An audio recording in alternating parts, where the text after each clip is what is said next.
Am I live? Looks like I am. Sorry, I was caught myself a little bit unawares there. Good to see you guys. Sorry about the delay. No, it was not fun, I guess, but there was quite a bit left to do. This was a bit of a monster to research, and hopefully, I'm going to do it justice. So, we've actually got quite a lot to get through. We are going to be talking about this guy. Let's So I'm not quite ready. We're going to be talking about this guy, along with quite a few other people as well in Elvis's life. Um, I think we're going to be talking in all about is it 10 people or eight? Can't quite remember. Let's just make sure. I don't think I've numbered them, but yeah, we're going to be dealing with Elvis's hairdresser, the Wests, some of his bodyguards, Joe Esposito, Sam Phillips, and then we're going to finish off with Uncle Tom. And that's so. Yeah, we are going to be dealing with eight men, right? That's the purpose of this. But there's also a much deeper message that I want to communicate. It's a message that applies to America as a whole, the cultural zeitgeist that we're in right now, and it addresses the peril that we are actually in because of our failure to deal with what is actually going on. So, if you can imagine you were one of Elvis's bodyguards, or you were a member of the public, or you were his manager, or you were a family member, something is going wrong. Why are you powerless to do something about it? And then the question is, how can you do something about something in a situation like this? And so that's really what you want to talk about here.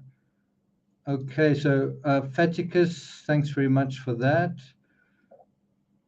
Um, Terry says, love the deeper messages. Terry did really well in a general knowledge quiz. It's always good to see True Crime Rocket Science patrons who have good general knowledge. That's always helpful when it comes to trying to figure out sort of what is going on. Holly Golightly, Stephanie, Sharon Tuck, mods, members, subscribers, good to see you all. I don't want to spend too much time on the sort of introductions and so on. I think we really need to get going. Timmy also wants his sort of usual seat. I actually think it was a bit of a mercy that I think it's a bit of why am I out of focus? I think it's a bit of a mercy that I did delay this because Timmy had an urgent toilet break. So I think that was just as well. Why am I not in proper focus here? Maybe if I do this, strange, isn't it? Thanks a lot, Timmy. Maybe we can reverse what you just did there. Timmy, can you reverse what you just did? Okay, let's try something else. How about that? Why am I out of focus? Really bizarre.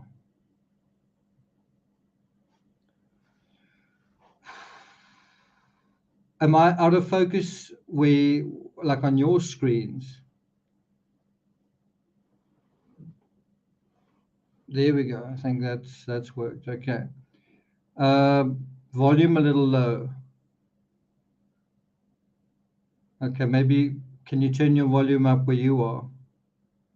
Okay, so let's get started. Timmy's, I'm not sure if he's looking at himself. So obviously this is fairly heavy stuff, but I think it's quite important to get through. Did you know that on the last day of Elvis's life, when he played racquetball with his bodyguards and some friends, this was, remember, while Ginger was watching, the game actually became trying to hit one another with a ball. The game actually ended when Elvis hit himself on the shin. That's why it only lasted, I guess, 20 minutes or 30 minutes. one does wonder if they'd played a proper game and it hadn't ended in injury, would Elvis have been able to sleep? Would he have had that bowel movement? You know, did it all come down to that unlucky hit of the racket on the shin, or would it not have made any difference? Did you know that Lamar Fike was with the colonel when he found out Elvis had died? And after hearing the news, the colonel told Lamar, Elvis's security chief, "You got to go back to Elvis. You've got to go back to Memphis. Elvis is dead." And so this is a part that I want to play for you. It comes from something posted onto YouTube titled Elvis the Last 24 Hours. And it's just what Lamar says to the colonel. And to me, this is one of the best moments of that documentary. I'll put a link in the description. Let me just see if I can bring it up. I looked at him and I said, listen, I said, you know what? I said, you finally ran him to the ground, didn't you? Did you guys get that? He said, you finally ran him into the ground. So you can watch the rest of that there at that link if you're interested. So the rest of that quote reads, "You finally ran him into the ground, didn't you? And he got mad at me. I said, you know what I'm talking about. I said, you all wouldn't let him up. You kept working him, you kept working him. He said, you need to leave. I said, I'm going to leave from knocking your damn teeth out." And I don't know, I thought that was the spirit that was missing from the colonel's story. Someone needed to knock him out of the game. Someone needed to confront him. Someone needed to stand up to him, right? Does that make sense? Now, if you think about it, it's more complicated trying to work out who the most important woman was in Elvis's life than the most important man. I mean, think about that. Why is that the case? Why is it so complicated trying to work out who the most important woman is? In my opinion, his mother was the most important person in terms of female, but I suppose you could even argue she also was perhaps the most important person overall.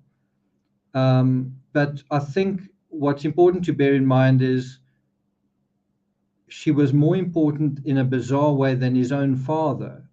And think about it, Elvis is this king of rock and roll, this sexual figure, and he's not getting that masculinity. He's not getting that whole whatever you want to call it from his father. He's not getting that male. He's not inheriting that whatever that quality is. Instead, it's coming from almost a mama's boy thing, right? It's not what you would expect from a sex symbol, is it? Um, and so you've also got to think, why wasn't his father the most important man in Elvis's life, right? Why was, if his mother was so important, and perhaps she was the most important woman in his life, why wasn't his father the most important man in his life? And I do think the most important man in his life was a father figure. So I don't think it was that he didn't need a father figure or that he didn't want a father figure.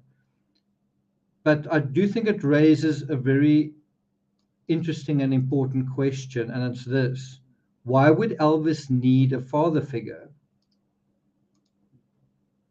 Why would Elvis even need a father figure? Zircon says Priscilla talked baby talk to Elvis. I didn't really know that, but I think a lot of couples do use those little. Sometimes they call each other baby or honey or whatever, or sweetie. That's in a weird way part of that, if you think about it.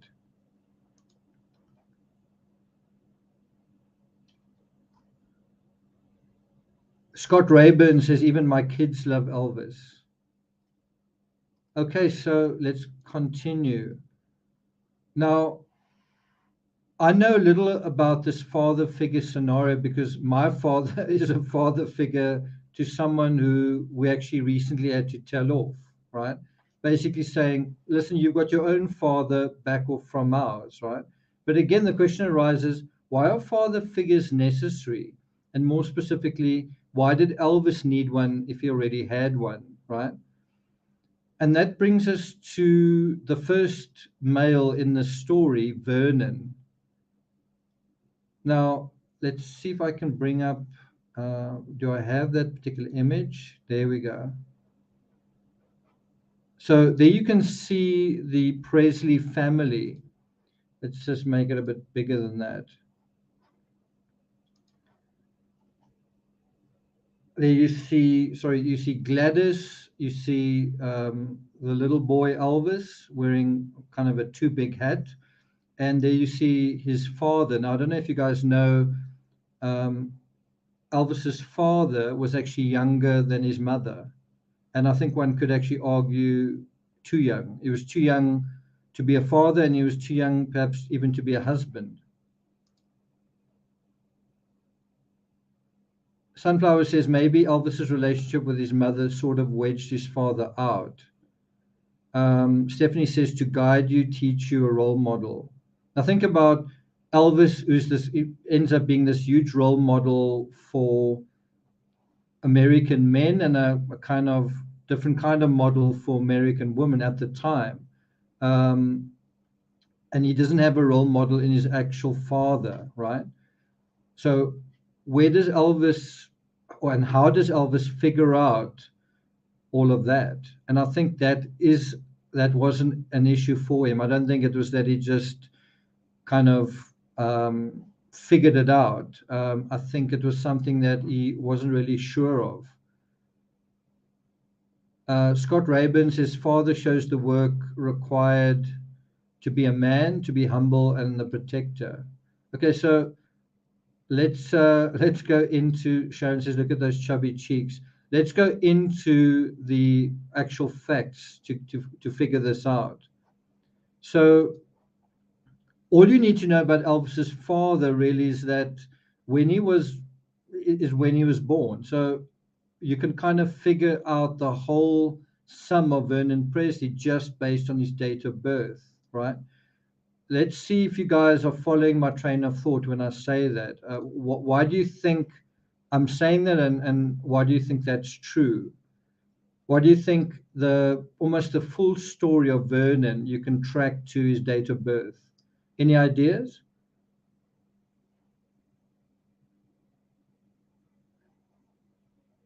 Okay, so Vernon was born on 10 April 1916. So I think it was 2 years before the First World War. Vernon was a teenager during the Great Depression. And when he was 17 and he married Gladys, the Great Depression was still in full swing.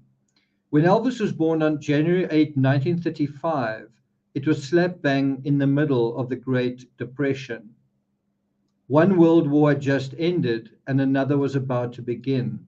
So if you think of it in a very general way, Elvis, this sort of man god, this kind of celebration of life and sexuality and vigor and vitality, is born in the middle of great trauma, not just in America, but in the world, right? Does that make sense? Elvis isn't just born into a sort of a neutral time. He's born in the middle of kind of economic catastrophe and also global catastrophe, global annihilation.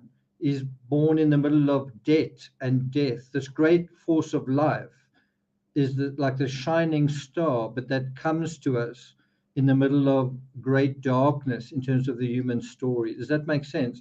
Have you ever thought of it in that way? Have you ever thought of Elvis in that context? Yeah, actually says sandwiched between the wars. So in 1978, just a year after Elvis's death, Elvis's father told Good Housekeeping the following: referring to himself and their backstory. He said, quote, "At that time, there was almost nobody poorer than my wife Gladys and me, but we were thrilled and excited when we learned that we were going to be parents.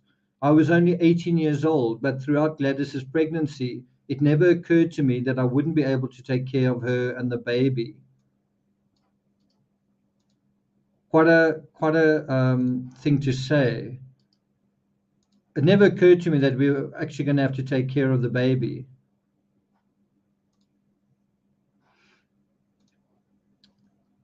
And this is the guy Elvis trusted to be his manager. So Elvis obviously had his the colonel, who was his I guess his real manager, but his father also managed. I think his father was in a way his personal manager, and then the colonel was his the manager of the sort of show business side. So anyway, here is another photo of the family. Just bring it up a bit bigger.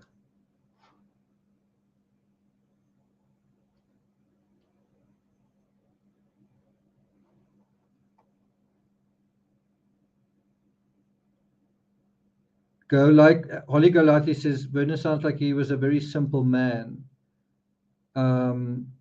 Yeah, Mel Stiller says Elvis had a twin who didn't survive after birth. Yeah, that's also true. Okay, so the biggest star in the world volunteers to be drafted. So let's just bring that up. I'm jumping a bit ahead of where I want to be. Can you believe it? The biggest star in the world is a young man, and he volunteers to be drafted. You could also argue that he was arguably the most powerful 21-year-old in history, right? I don't think that's overstating it. I don't think it's overstating it to say that he was the most powerful 21-year-old in history. Sorry, why is this? Okay, right? And so he volunteers to give all of that up. Think about when you were a teenager, when you were very young, and giving that up to basically kind of take orders and kind of be in a kind of not a prison, but certainly you have your freedom taken away from you for I think about 2 years, and you volunteer for that, right? He was trying to clean up his rep, but just imagine maybe you don't have a very good reputation. Do you then go and spend 2 years either in prison or at a youth camp or something? It's quite a thing to do. It's quite a thing to happen, to volunteer to be drafted. Now, according to the Cinemaholic, quote, with the responsibility of a child came the need to make more money for the family.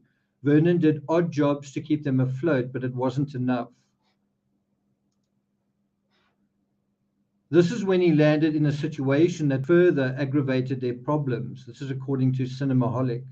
Did you guys know this? In 1937, Vernon reportedly sold a hog, a pig, I guess, to a man named Orville Bean. And this guy signed a check for a lesser amount than he owed. So the Orville Bean paid for this hog, but the amount was, certainly in their opinion, wasn't fair value, right? And since he knew that Orville Bean wasn't going to fix the situation, Vernon and his brother-in-law, so I think that's also quite important to establish here. It wasn't just Vernon, it was also his brother-in-law forged the check. So they felt, you know what, this amount of money, rightly or wrongly, isn't correct. It's not appropriate. And so we are justified in forging the check. And I think you've got to intuit the circumstances there. Vernon needs the money. It's the Great Depression, and is the father to a young infant, right? All of these factors are driving the whole thing, right?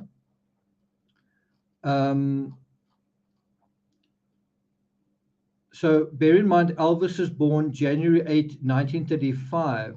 The forging of the check occurred in 1937 when Elvis was 2 years old, right?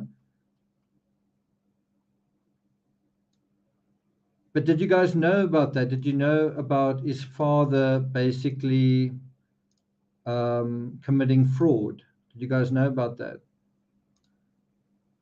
And so if we go back to the poll, the poll reads, was Elvis American the world defrauded by a con artist, right? And I see 90% have voted yes, 10% no. And do you see how fraud is now already at the beginning of the story? Do you see how he's lied about his age in order to get married? He's forged a check, right? And this wasn't a little kind of misdemeanor. He actually went to prison as a result of this.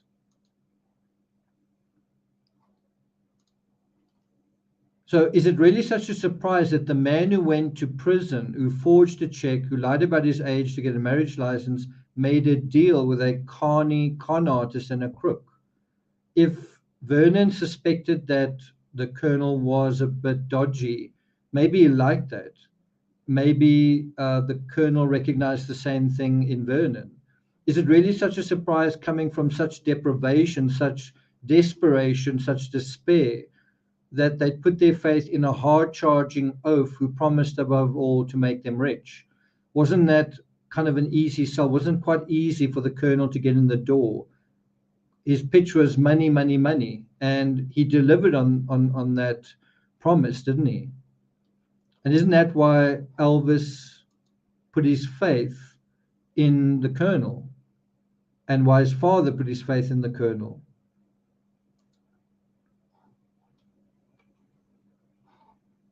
Now, going back to Cinemaholic, quote, though it isn't confirmed whether they altered the amount on the check or if they wrote another check forging Bean's signature, what we do know is that they were caught. Vernon was convicted of forgery, right? So he was convicted of a crime. He went to the Mississippi State Penitentiary at Parchman, and he spent 8 months in prison before getting out on good behavior.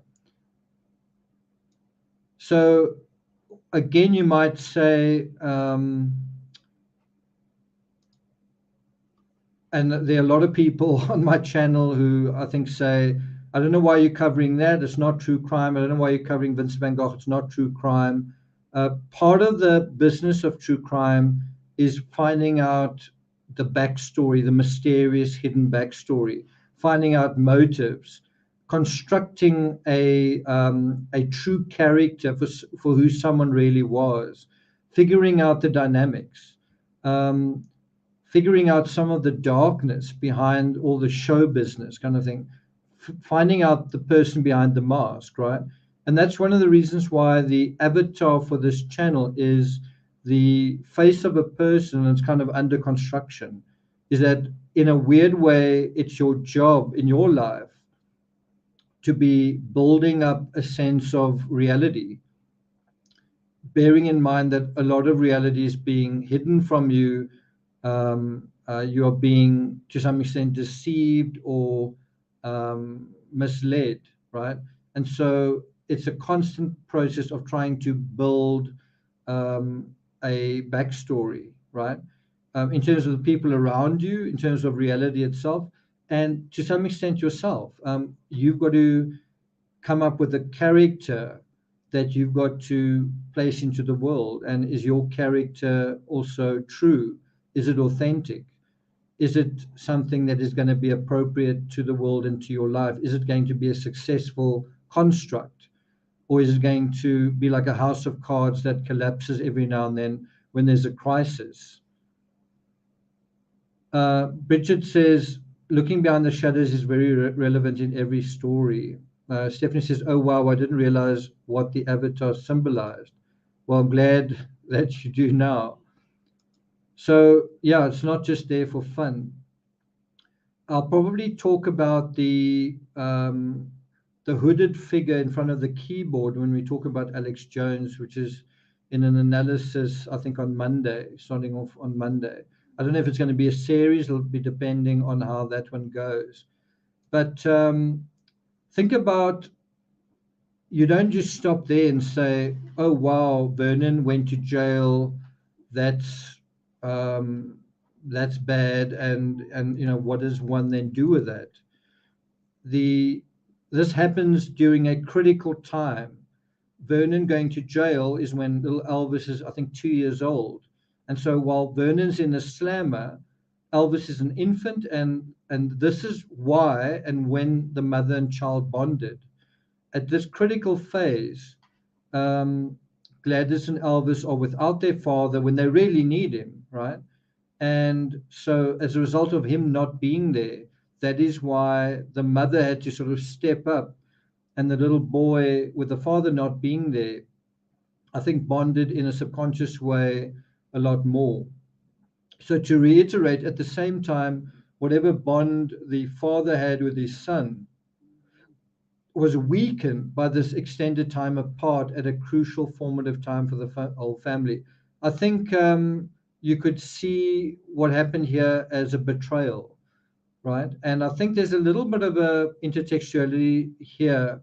Obviously, it's very nuanced and very different, but with Don Wells going to prison at the time that Summer disappears, and all of the things going on with that family, right?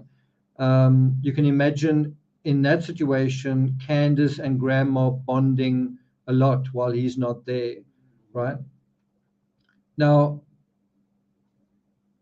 this was a time when Vernon should have been taking care of and protecting his family. And where is he? He's in prison. So you can see why a stronger personality was required, not only to fill the role of father figure, but also manager and provider. You can see how Vernon just not being around, Vernon just not being there, creates this sort of hole, this need for some kind of stronger figure who is going to be around, who is going to provide, who is going to protect, who is going to manage, right? So that's the end of our sort of analysis of Vernon. Now we move on to the security guard. Now, Lamar Fike describes the Memphis Mafia as living in an insulated world within their own group. Now, to go back to our why to go back to our poll, was Elvis defrauded by a con artist? I think you've got to ask, how does that happen? How do you how is the world defrauded? How is a person defrauded? How is a group defrauded? And yeah, you get the first clue. They were living in an insulated world within their own group. Now, how do you live, if it's you, how do you live in an insulated world? While you only pay attention to certain social media. Anything you disagree with, you block or you filter out. You only associate with certain people. So let's say you a Christian, you only associate with Christians. If you're an atheist, only with atheists. If you, in other words, like with like, birds of a feather flock together kind of thing. And so you never have your mindset challenged. You never have your thoughts criticized or held up to scrutiny, or what's the word? Compared to a different view. It's like you belong to a particular party, someone else is from another party, it goes into the outbox. You don't pay any attention. That's how you can be defrauded. Is your focus narrows, and you become very insular. So asking in a general sense, is being insular and isolated healthy? Is it good for staying in touch with reality, or the opposite? Was it good for Elvis to be in this insular, isolated little mafia, right? Now, Lamar Fike describes Elvis as never leaving his bedroom in his final months. I wonder if I can play that. Part of the reason why I love being a psychic is Okay, sorry, that's an ad. Let's see if I can play this moment. I don't know if is it gonna come up? He never left his bedroom. Well, he didn't. Elvis would get on his airplane bedroom and go to a hotel bedroom, and would go from a hotel bedroom to his Graceland bedroom. Now, So was that audible? Were you guys able to hear that? That comes from Elvis, the last 24 hours. I'll put a link to that in chat. It's a really, really good documentary. But were you guys able to hear the audio there? Okay.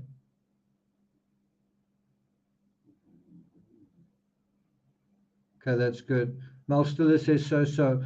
If the audio is not really good, I just won't play it again. Okay, so if for those who couldn't hear, Fike said Elvis would get out of his airplane bedroom, go to a hotel bedroom, and would go from a hotel bedroom to his Graceland bedroom. Now, remember, my question was, how is one defrauded? Well, another way for that to happen is you stay in your bedroom. You stay in one place. And often when you stay in one place physically, you stay in one place psychologically. When you move into the world, when you exercise, when you have a variety of life, a diversity of experiences, your insular, unrealistic beliefs are challenged, and they should be, by what? By reality.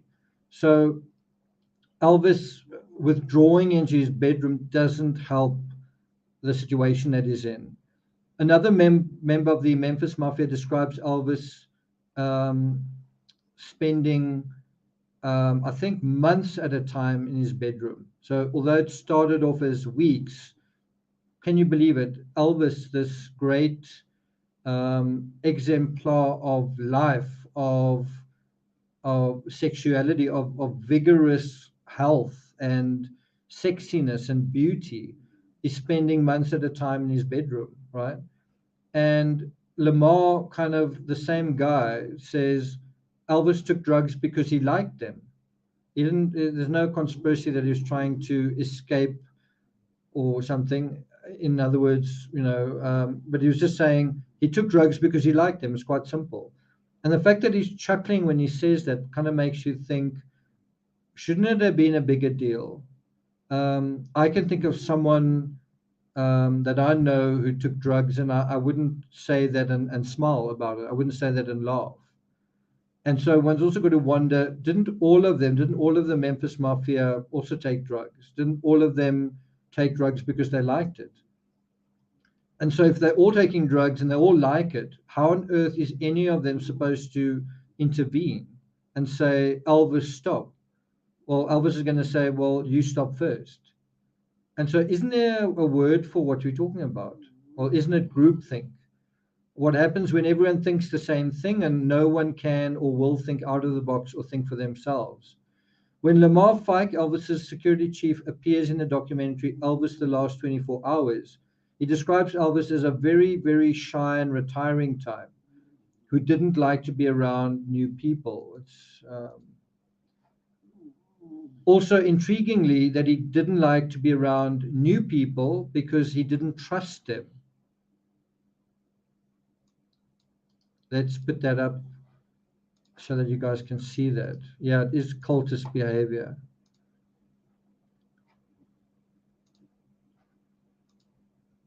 He didn't like to be around new people because he didn't trust them. Now, where do you think that distrust comes from? Right? And I can't quite remember where I heard it, but I think it was in the documentary Elvis the Searcher, which is quite heavily narrated by Priscilla Presley and others, quite a few other musicians like Tom Petty, Bruce Springsteen, and so on. I think it was in that documentary that Elvis is described, and his mother and his father, all three of them, as not trusting. They don't trust outsiders.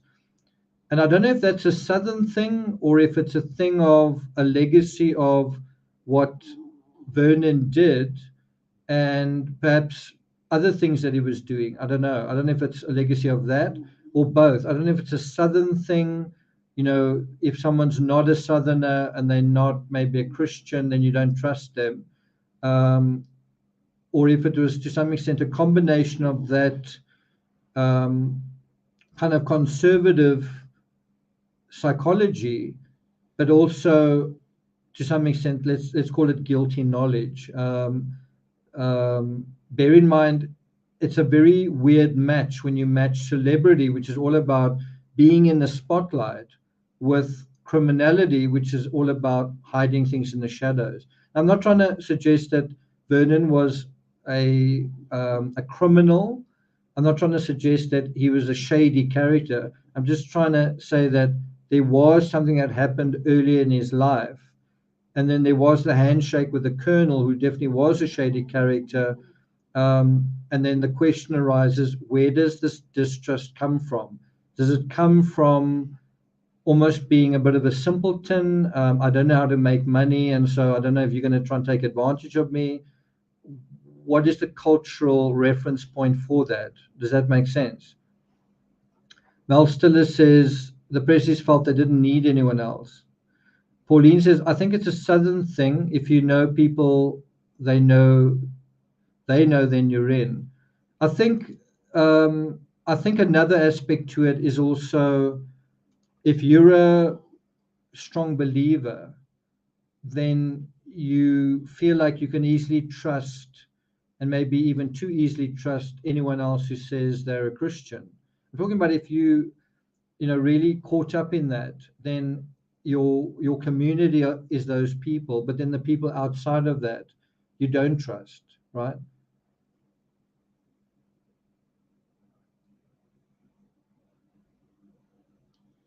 Actually says, and the family and group had secrets. It's a good point from Ricardo. He says he liked the new people at his concerts, but not at home. Well, that's exactly right.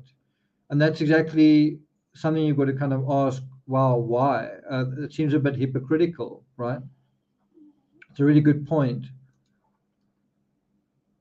So Lamar Fike goes on to say Elvis could be who he wanted to be around us. He could be himself. Elvis did not make friends easy. He just didn't like to do it. And I think there's so much in that statement. There's so much in that statement.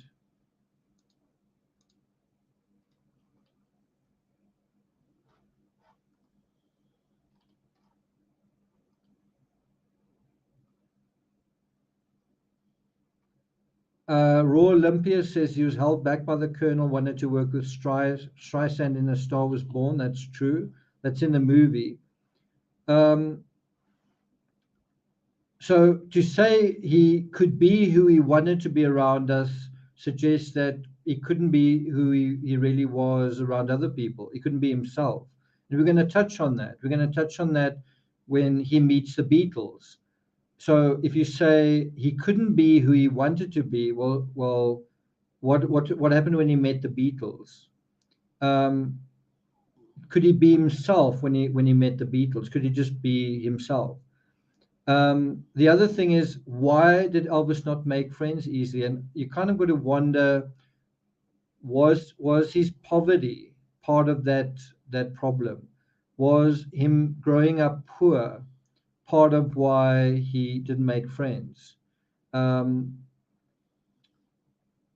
Were the people he encountered at school, were they sort of snobbish? Were they possibly racist as well? He kind of grew up in a black community, and then he goes to a school. What did his schoolmates think of Elvis, right? And also, he didn't like to do it. He didn't like to make friends. And it's quite strange how that's also a bit of a contradiction to he has all of these girlfriends. He even is unfaithful to them. So even in his long-term relationships, I mean, it's not rocket science that a sex symbol who is doing what he's doing, who is doing these concerts is going to have lots of girlfriends. But the contradiction is to say he didn't make friends and he didn't like to do it. Is that a reference to male friends? Do you see what I'm saying? So the result of that, the fact that he couldn't make friends so easily, was that he hung out with this core group that called themselves the Memphis Mafia. And so then we need to think about this group, think about what impact did they have on him, and also what did outsiders think of the Memphis Mafia. Now, if the Memphis Mafia were a soothing presence, they were also a large retinue that Elvis had to pay for. He was also they were also an expense for him, and quite a big one. He had to pay for all the expenses, their food, fuel, accommodation, and whatnot. I don't know whether if they gambled, they would use their own money, but in Elvis, The Last 24 Hours, Lamar Fike talks about Elvis feeling burned out by having to work sometimes 3 shows a day, 7 days a week. And when Lamar actually is being a friend to Elvis, and he said, why don't you stop? Why don't we go away to Hawaii for a week? Elvis's response was, I have a payroll, right? I have a payroll. Let me just put that up. Now, again, think about what we're talking about here. What Lamar is doing, which in a way is healthy, is saying, Elvis, you're working too hard, give yourself a break. And Elvis doesn't want to do what his father did. Elvis doesn't want to abandon his children the way his father abandoned him. He doesn't want to leave the people that depend on him in the lurch, and just sort of not be there. So can you see how what happened with his father in a way is having these unintended consequences in other ways, right? So he is trying to conscientiously look after all these people that depend on him, because he knew what that was like for his mother and for him in a way when his father didn't do that.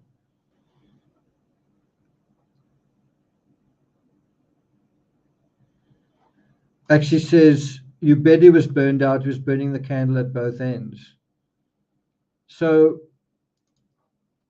I'm not quite sure it's so simple, or whether it's just about Elvis being shy. I think a guy who performs over and over on stage to adoring, screaming fans, acts in movies, and has endless flings with strange women, isn't in my book shy. That's just the way I see it. But I do think Elvis was cautious. And I think some of that caution came from what the colonel told him to do. Don't let any new people into the circle of trust. Bear in mind, the colonel didn't want to let him go overseas, also because the colonel didn't want to let him, out of his grip. But I also think Elvis was uneducated. He was naive and perhaps a little unsure of himself. The path he was on, after all, was sort of a path no 21-year-old had ever been on. And no 21-year-old, as I've said, had ever had so much power. The other thing is that Elvis wasn't popular and he was bullied at school. So he never learned to deal with, to manage, to handle popularity in his formative years. And that is the most important time to do that. Also, he didn't have much of a father figure. So he was, I believe, he was inclined to limit himself to what he did know and those whom he did trust. So if you think about, instead of having this great education where he's popular at school and he becomes kind of a leader and a celebrity at school, and that is going to stand him in good stead as an adult, he doesn't have that. And so you can imagine he's quite unsteady psychologically in the scenario when it does happen to him. And so that is in a way a reason why he would want to limit himself to what he does know and those who he does trust. Does that make sense?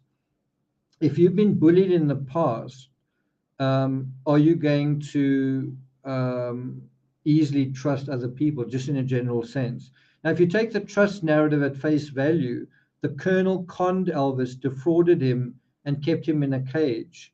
And Elvis ultimately became very sick and died long before virtually everyone else. So did his trusty steeds help him in any of those respects? Did trusting this group and staying insular, did it help him or didn't it? And the answer is that outsiders could have broken whatever spell had been cast over Elvis if they'd been let in.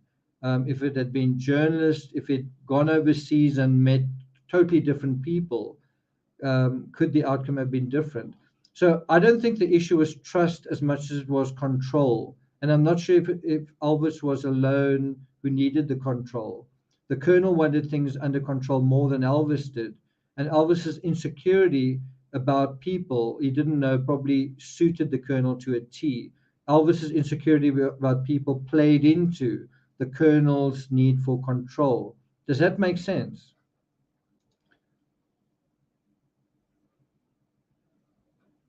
Yeah, that's what I'm saying. Pooh's blustery days says he was the ugly duckling growing up, and then yeah. Unjustified says he paid each one $35 a week, but he bought every one of them a house, a car, and paid all their bills and everything. 8 drank motel rooms. The only thing he would not buy them was cigarettes. Now, would you want to bite the hand that feeds you? If you're getting everything paid for, you getting your house, your car, literally everything, are you going to want to stop that from happening? Are you going to want to interfere with that? I do think in the context, just in a very broad sense, in the context of this is a true crime channel, we're talking about Elvis, we highlighting some criminal activity. His father forges a check, his father goes to jail, the Colonel is a possibly a murderer, but certainly someone who's illegally in the country. The Colonel defrauds Elvis, we know that as well. And so you've got Vernon who's done something, you've got the Colonel who's done something, and then is it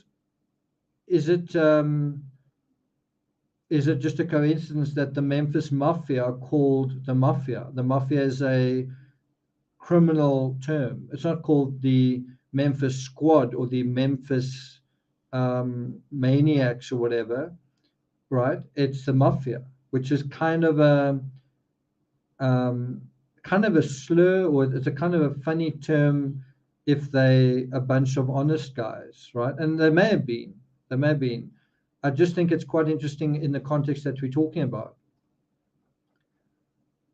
Yvonne Phillips says, I think Elvis looked at the Memphis Mafia as his protectors, and they also propped him up everywhere he went. I also think the Mafia kept his secrets.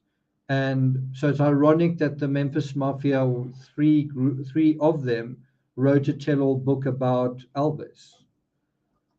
And it reveals things that are not that kosher, things that were going on that weren't so kosher. So now we're going to go on to something a little bit different. We're going to talk about Ringo, right? Ringo Starr from the Beatles. But before we do, let's just go back to poverty. Poverty in Elvis's life left a lasting impression. Let's go back to that image.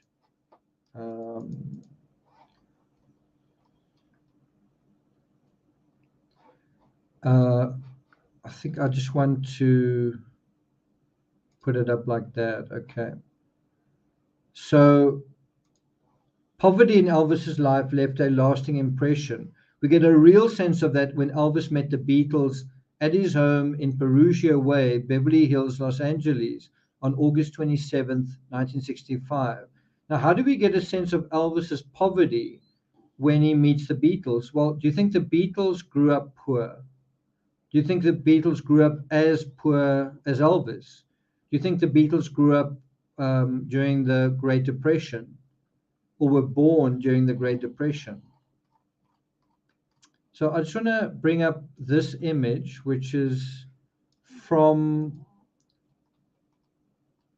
So let me test your knowledge. Do you think that image is from Graceland? Do you think that image comes from Graceland?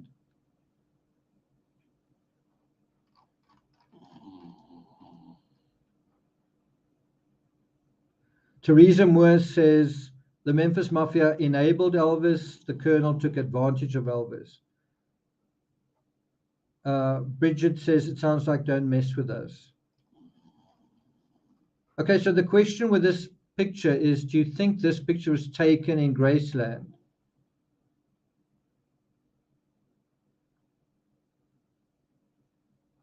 That's true. The Beatles had a completely different upbringing.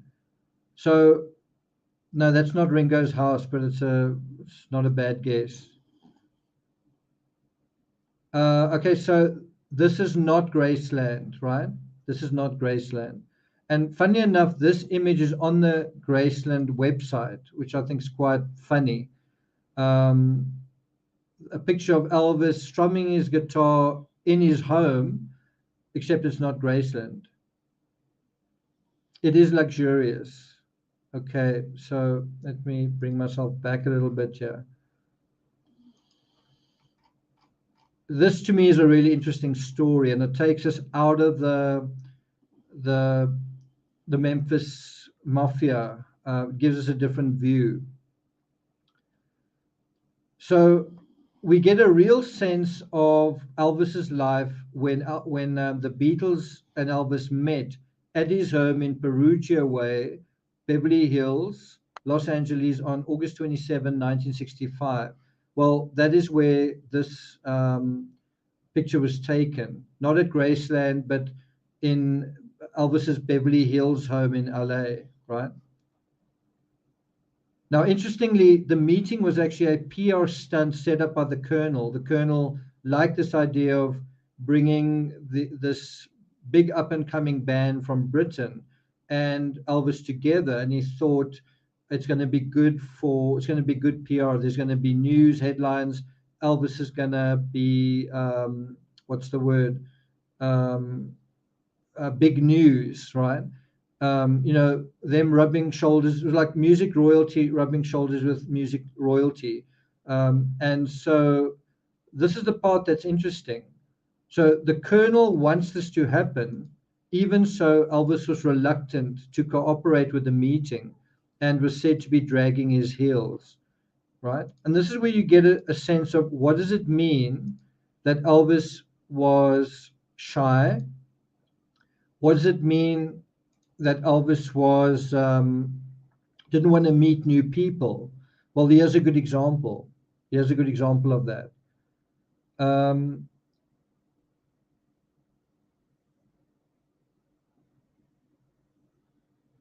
Yeah, that's true. Beverly says to this day, Elvis's casket photo was led to the most sold magazines, I think, for the National Enquirer.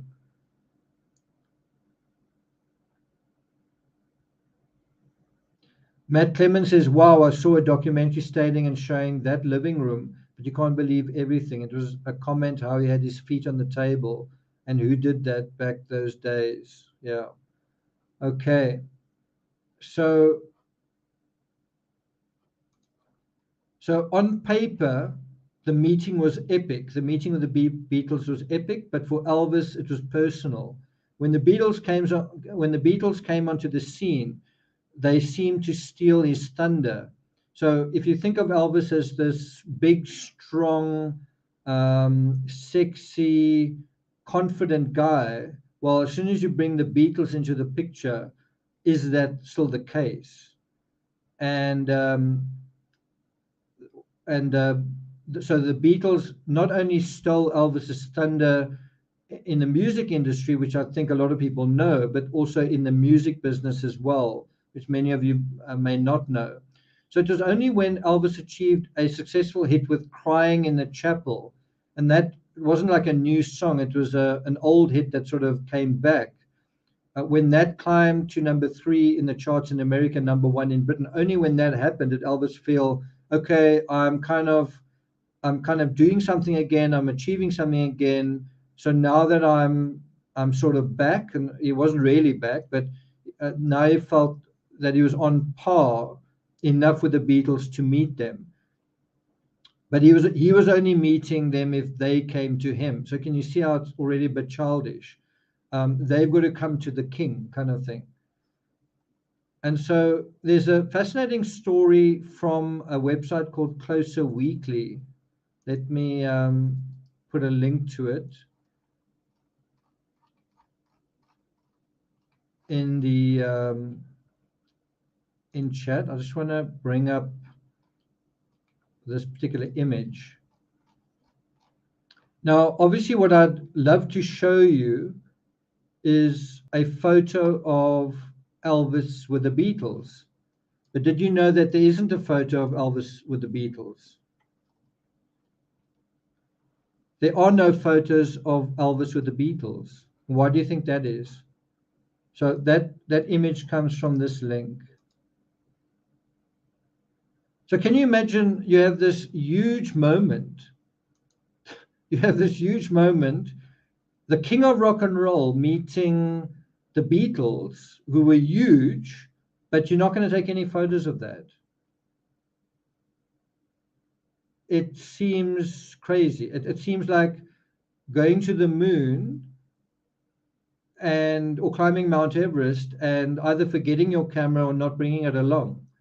And funny enough, I've done quite a lot of research on the moon landing. Funny enough, did you guys know all the photos taken on the moon are actually not of the first man on the moon? It's not of Neil Armstrong, it's of Buzz Aldrin. It is Neil Armstrong taking photos of Buzz Aldrin. Pretty crazy that in itself. And so you kind of got to wonder, whose idea was it that no photos be taken? I don't know the answer to that. I don't actually know whose idea that was, and whoever thought that was a good idea. Mel Stiller says, not exactly childish, but a matter of a bruised ego. Yeah. So can you see now that Elvis is insecure? Having had so many thousands of fans fainting, screaming his name, it's still not enough to make him feel he's the king. It's still not enough to make him feel he's loved and he's important. He's got value, right? I don't know, Yvonne, I don't know what the reason was. If Elvis was insecure, then maybe that is the reason. I don't know what the answer is.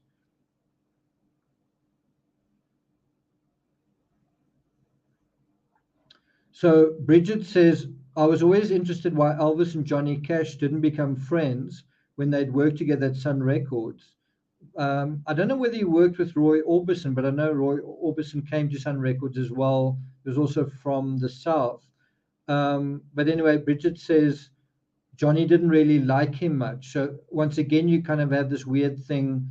Elvis is not making friends with his fellow musicians. And the scenario here with the Beatles is kind of a prime example. You kind of got to ask, so the Beatles meet Elvis, why do they end up not becoming friends? So we're going to find that out now.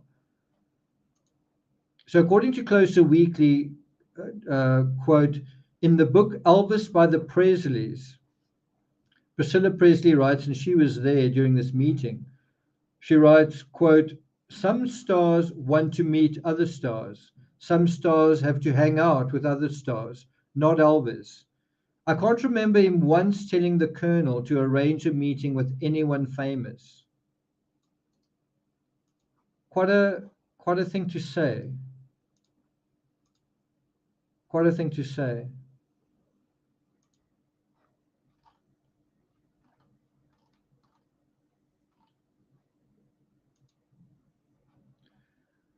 And I think that's where Elvis's background may come into it. Because he grew up poor,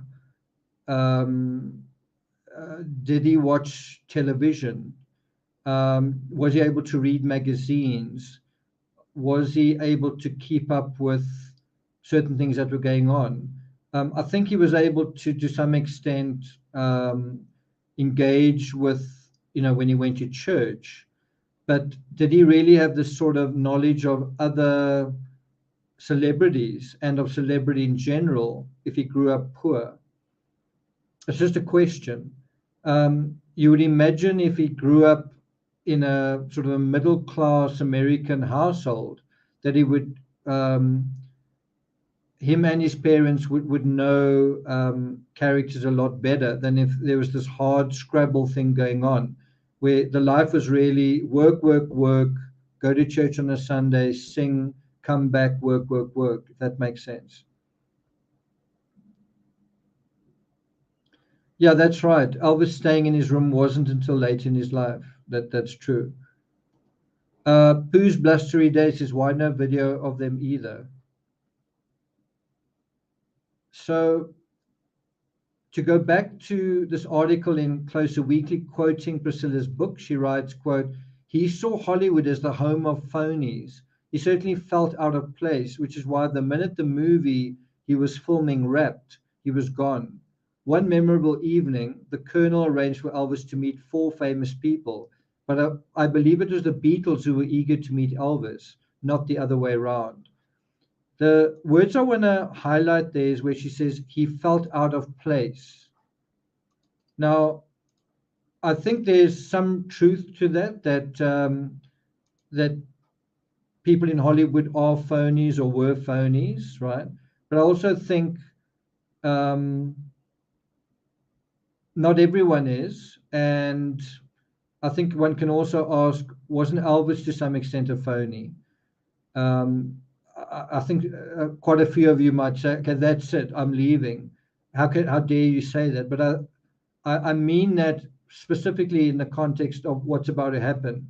Elvis is about to meet the Beatles, and the Beatles are about to experience him firsthand and kind of feel that where is Elvis? Where's the Elvis that inspired me to become a musician, right? And maybe that's not phoniness, but it's something that's troubling. It's like, where's the real Elvis, or where is the Elvis that I see someone's already left, so I'm sure I offended somebody. This is what I mean. So he felt out of place, and maybe he was afraid that they would think of him as phony, right? But I don't think he felt out of place because he was genuine and everybody else was phony. I think it was because he struggled to identify with them.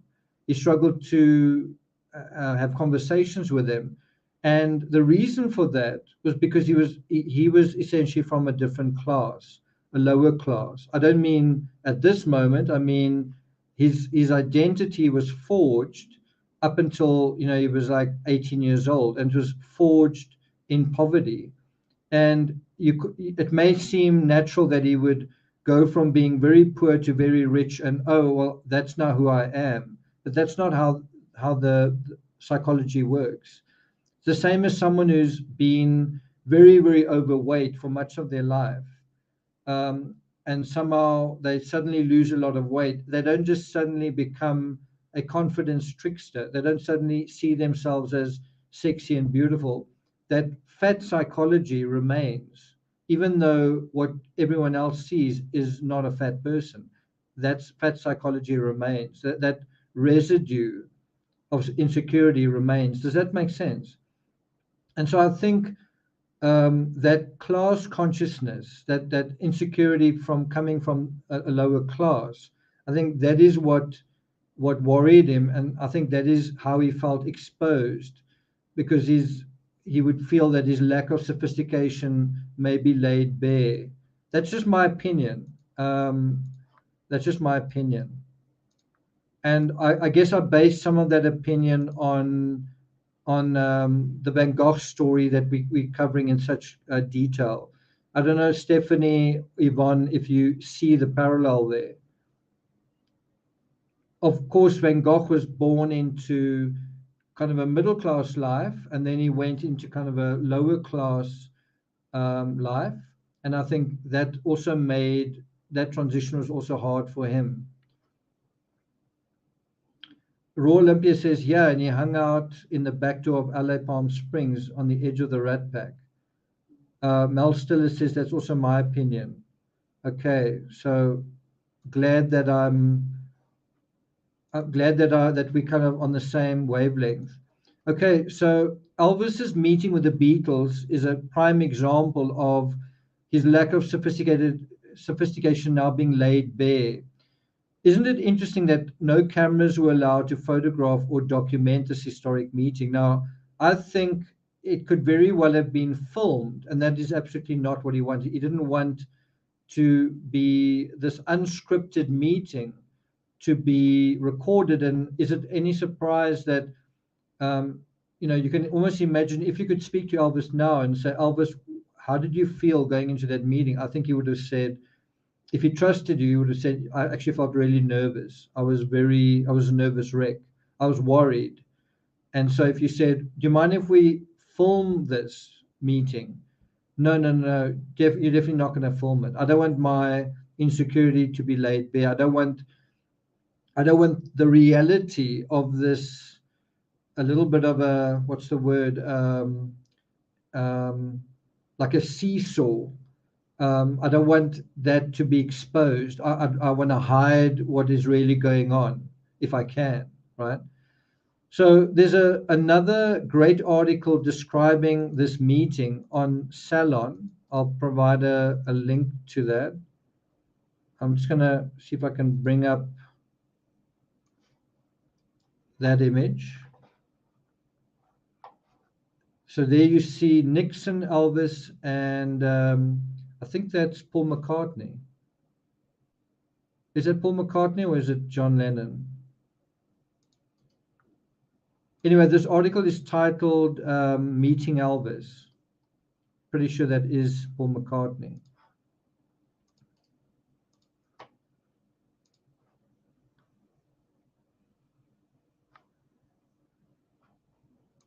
So this is quoting from Salon. Elvis is staying in a Frank Lloyd. Sorry, let's have a glass of water. Okay, let's try again. Quoting from Salon, Elvis is staying in a Frank Lloyd Wright house. He's renting it from the Shah of Iran, right? And that is, well, I think I've lost that picture. There it is, right? So it's actually not his house. He's renting this from the Shah of Iran. On their way there in a Cadillac, the Beatles are sort of soothing their nerves by smoking joints. They arrive giggling. And George says, quote, we all fell out of the car like a Beatle cartoon in hysterics, trying to pretend we weren't silly. Then they are led into the presence of Elvis, who is sitting on a sofa playing a Fender bass, watching the television with the sound turned down. He's dressed in tight grey trousers and a bright red shirt, but he's surrounded by bodyguards and hangers-on. The wives and girlfriends in his entourage have taken care to hide their excitement at the prospect of meeting the Beatles. They have no wish to upset Elvis. So even the women that are there are trying not to show that they're excited to see the Beatles out of sort of a weird kind of deference to Elvis. They don't show that, and that already shows you that they know Elvis is quite an insecure guy. They know that they've got to, if they do show, how can I put it? If they do show how excited they are, they're going to upset Elvis.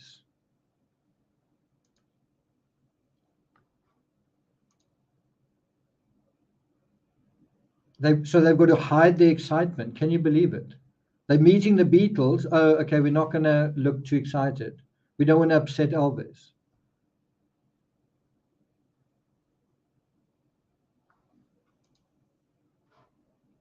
So you said it very well. Isn't this showing you just how very insecure he is? This person is supposed to be adored by millions. The king is insecure. The king is kind of frightened. The king is nervous and anxious. And I think if you ask the question, why did Elvis use so much drugs? Why was he? Why was he addicted to food, to sex, and to drugs? I think part of that is insecurity. Where did that insecurity come from? I think part of it came from his youth, being bullied, being destitute, not being popular, all of those things. All of that is something he still can't, just having like lots of people screaming your name and everyone in love with you doesn't make you necessarily accept yourself. If he was accepted before all of that, fine. Beverly Lawyer says all kings are insecure at something.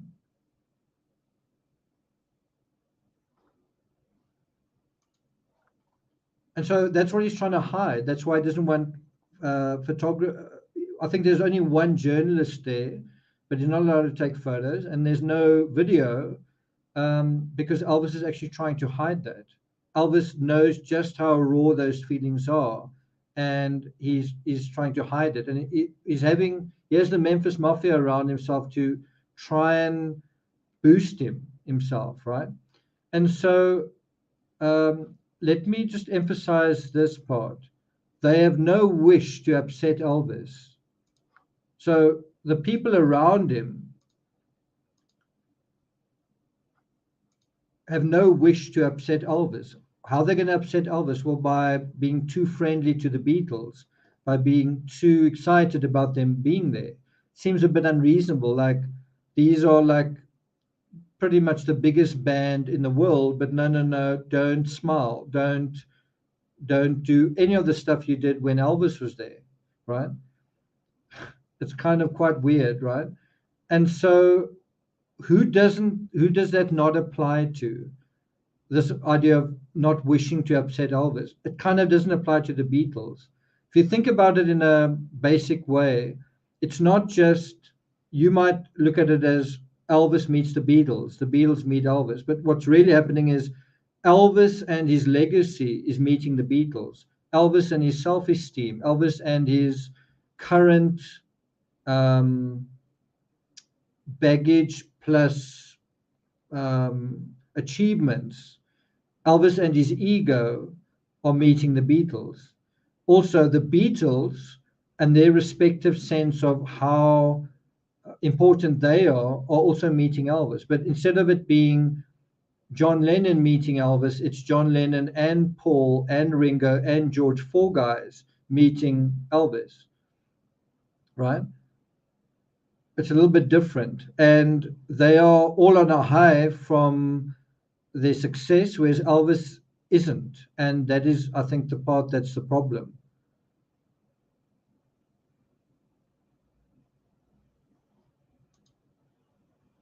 Yeah, I think it was jealous, but I think it was also insecure. And I think he was right to be insecure.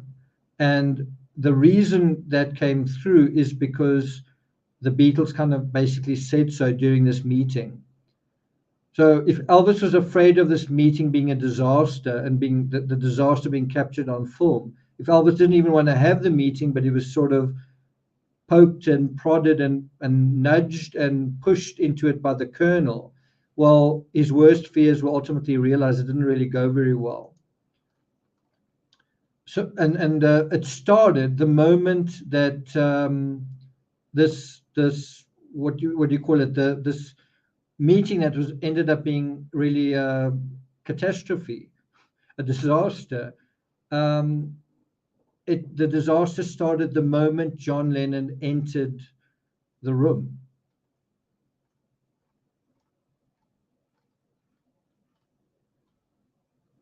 I'm going to take you through that moment, but let's first backtrack a moment.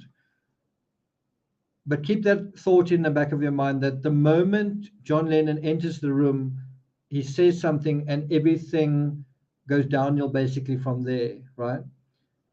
So let's go to this article from the Express. I'll put a link to that in the chat as well. let's see if I can.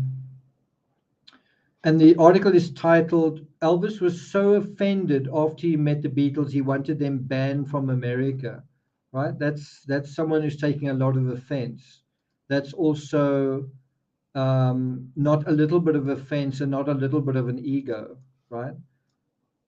So again, that's why you've got this weird montage, because there were no photos taken of them actually meeting. There is actually there is a kind of a grainy photo of them in the same picture, where Elvis is sort of walking one way, and the Beatles are in a vehicle going kind of the other way. So there is like photographic proof of this meeting, but there's no sort of obvious photo where they are standing together, looking at one another, or sitting together, or talking. None of that exists.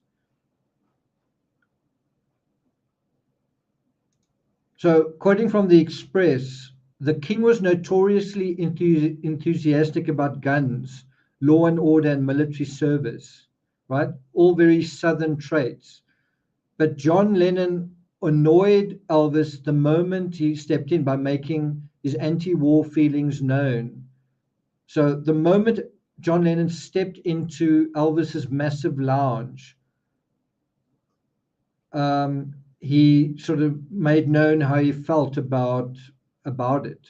John Lennon hated President Lyndon B. Johnson for raising the stakes in the Vietnam War. That's a quote from the article. And so guess what was on the table in front of Elvis? There were table lamps that were basically model wagons engraved with the message, all the way with LBJ. So I think these lamps were going to be given to the Beatles as gifts, right? Model wagons that would light up. And the message under the lamps was all the way with LBJ. And it turned out that John Lennon hated President Johnson for sort of increasing the intensity of the Vietnam War. Now, do you remember earlier we spoke about this whole idea of being insular? Remember we spoke about this idea of, and also Elvis got his sense of identity and his sense of being respectful, this good son of America, by allowing himself to be drafted, right? Even when there was no war, he just went there.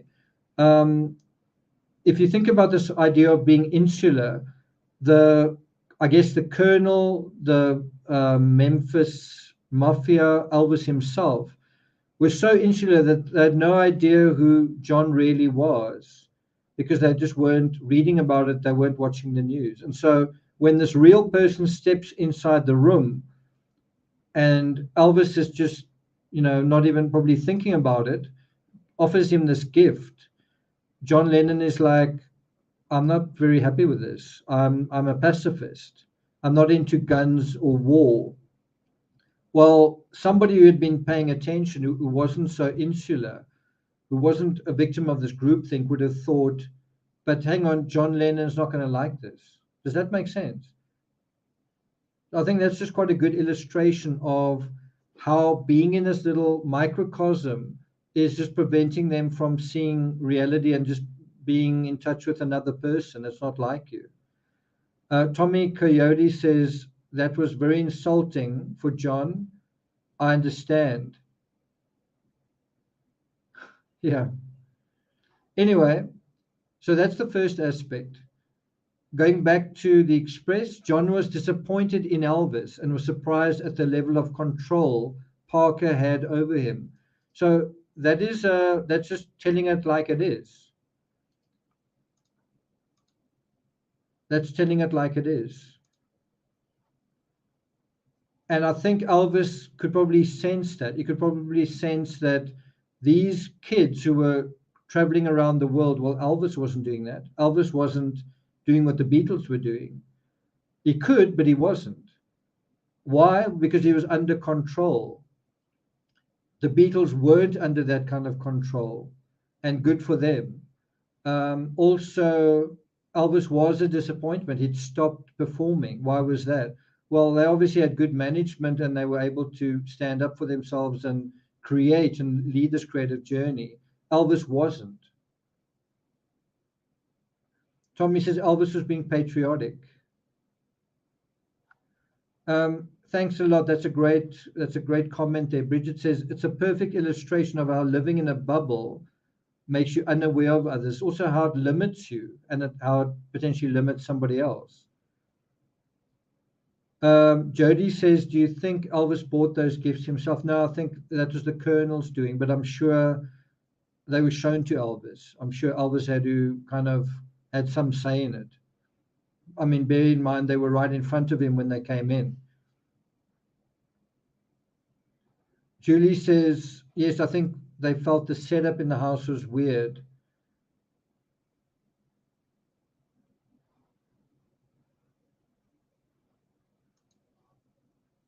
So it starts off in the worst possible way. It starts off awkwardly. It starts off with it being uncomfortable. And Elvis doesn't seem to know how to, bear in mind, they're coming to him. So, the whole idea is they must come to me. So they do come to him. And so you've also kind of got to wonder, how should the king receive his subjects, right? Shouldn't he stand up? Shouldn't he shake hands? Shouldn't somebody introduce them? And again, no one has the nous really to kind of think we need to introduce them. And I don't know where the Colonel is when this takes place, but according to the Express, it was an awkward atmosphere. John tries to lighten the mood, so John sort of both provides this initial gaffe, but also then tries to make up with it. He tries to make a joke. He puts on a Inspector Clouseau voice. And although I'm sure the other Beatles are amused by this, is imitating Peter Sellers and possibly things from the Goon Show. Elvis is baffled. Elvis doesn't get the joke. And so now, not only is he offended in the beginning, he's also like just not, I won't say he's not on the same wavelength, but he's, what's the word? He's sort of, he's not in on the joke. So it's this continuous awkwardness, this continuous discomfort, and the king doesn't really like it. And can you believe it? The king actually says after a while, I'm going to bed. He stands up and kind of says, I'm going to bed. I didn't come here for this. I mean, can you imagine a worse encounter, right? Can you imagine it being any worse? And so in a weird way, this actually, to some extent, breaks the ice. Elvis saying this kind of breaks the ice. And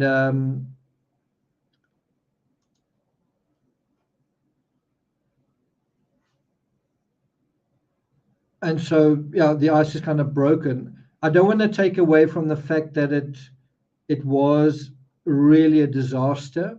And so John Lennon says, when they left off at the end of the evening, he said they were walking down the drive. Colonel Parker called out after him and said, tell the fans it was a wonderful night. Tell your fans.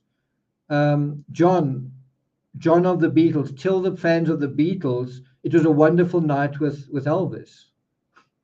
And John turned to Chris Hutchins, that's the journalist who was present, and I think a friend of his, he said, no, tell them it was crap. Tell them meeting Elvis was crap. And I don't know if he really did that, but that's obviously how he really felt about it.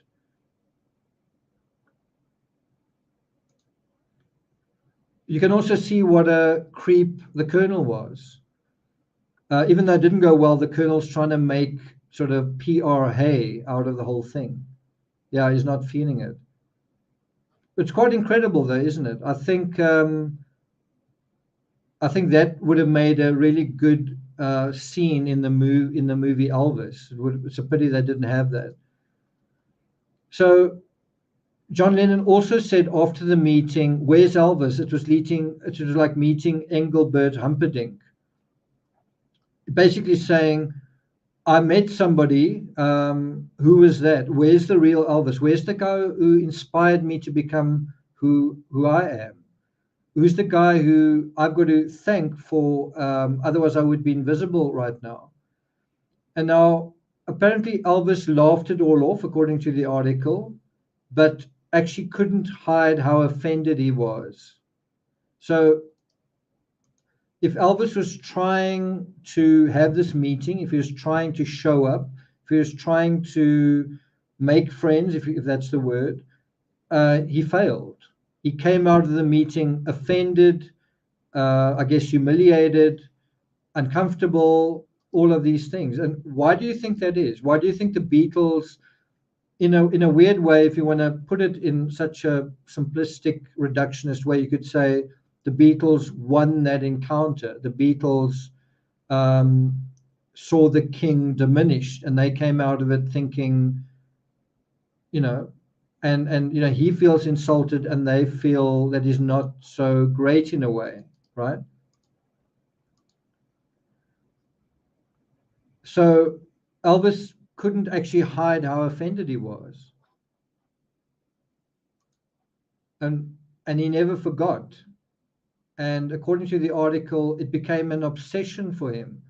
So if you think that Elvis was just a little bit of a weak guy, he was a little bit insecure, well, guess what? He actually went to the president and told the president that the Beatles aren't good for America, they're bad for the youth. This is Elvis, who was originally accused of the same thing, basically bad-mouthing a band that is a threat to him. It's not very nice.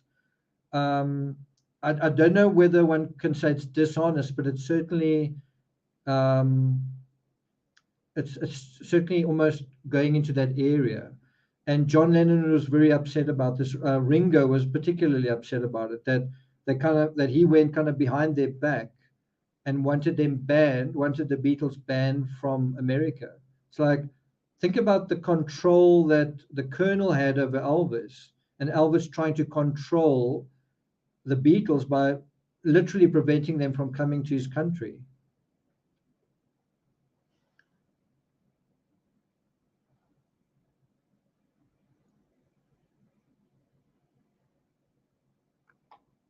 Yeah, so Pooh's Blustery Day says, the Sunny West video watch says it was a really good visit and they jammed. Interesting, the story. So that is true. Like I have kind of jumped to the end. As I say, after Elvis said, "I'm going to go to bed," there was a little bit of joking around, and then they did decide to bring out some guitars and they did jam together. I think Ringo, because there weren't any drums, there was no place for Ringo, so he went into the other room. I think he played pool with the Memphis Mafia, and the Colonel found what did he find? I think he found a roulette table or something in some of the furniture in another room, and then him and the Beatles manager ironically gambled in the next room. Pretty ironic, isn't it? So there was a little bit of strumming, but that wasn't without a bad moment as well. I think Paul McCartney really enjoyed it. I think Paul McCartney thought it was fantastic, one of the greatest moments in his life. But somehow it seemed a lot worse for Elvis than it was for the Beatles. The other thing was that John Lennon actually said to Elvis, "Why aren't you recording songs anymore?" And Elvis didn't like that either. And you can kind of imagine it's a reasonable comment to make. Elvis kind of responded, "Because I'm making movies." And Elvis also said to them he didn't like making these formulaic movies one after the other. Basically, he sings a song, a bad guy pitches up, Elvis saves the girl, Elvis gets the girl. He was doing that in every single movie, and he wasn't enjoying it, right? And I think part of the reason why Elvis was diminished was because he was diminished. But I think the other part is because of the Colonel.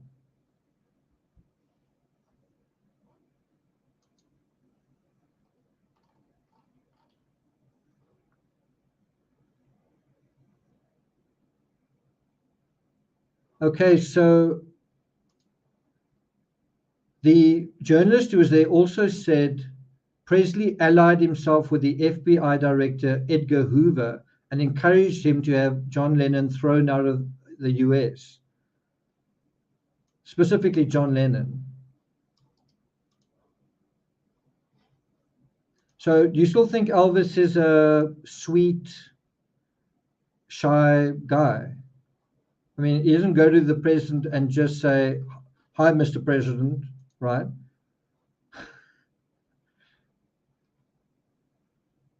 This meeting was, I believe, in 1965.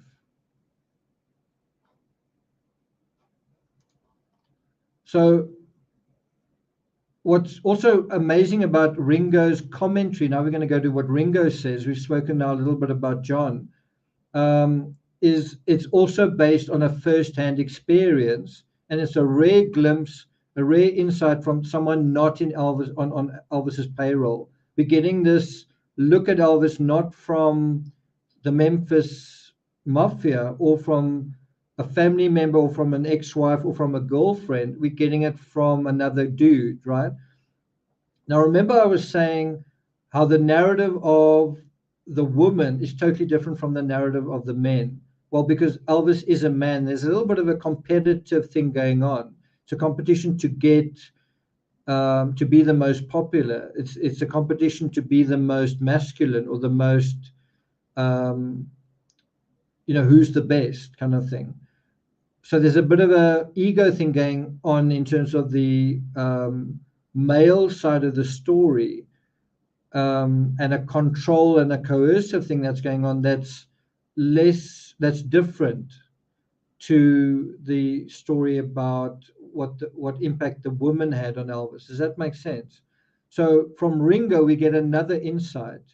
And unsurprisingly, it's not very complimentary about Elvis either from Ringo. Now, for that, we're going to Far Out magazine. I'm just going to provide the cover here so you can see. And this was quite a recent article, 19th July 2022. But it's a really good article. So you can, I'll put a link to that article if you're interested in reading it.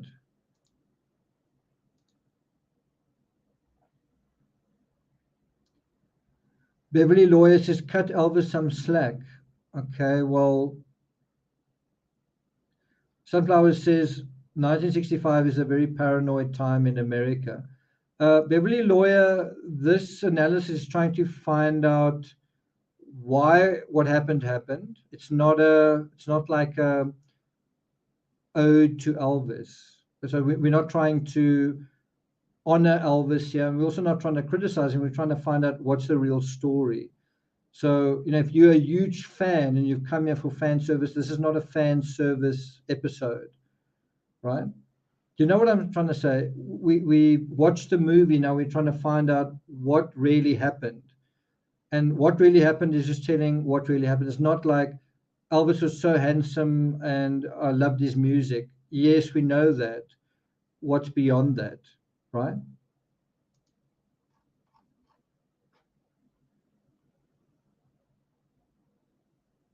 Actually says, that surprises me. It took a lot to make Ringo say anything bad about anyone. He's a really easygoing guy. That's absolutely true. Teresa says, Elvis was nasty when he was under the influence. Red West book opened my eyes about what Elvis was like while using drugs.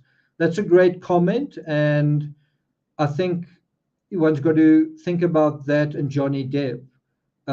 If Elvis and everyone, I think Elvis comes across as a very sweet, nice guy.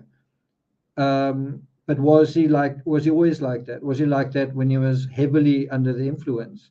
Well, apply that same obvious line of thinking to Johnny Depp.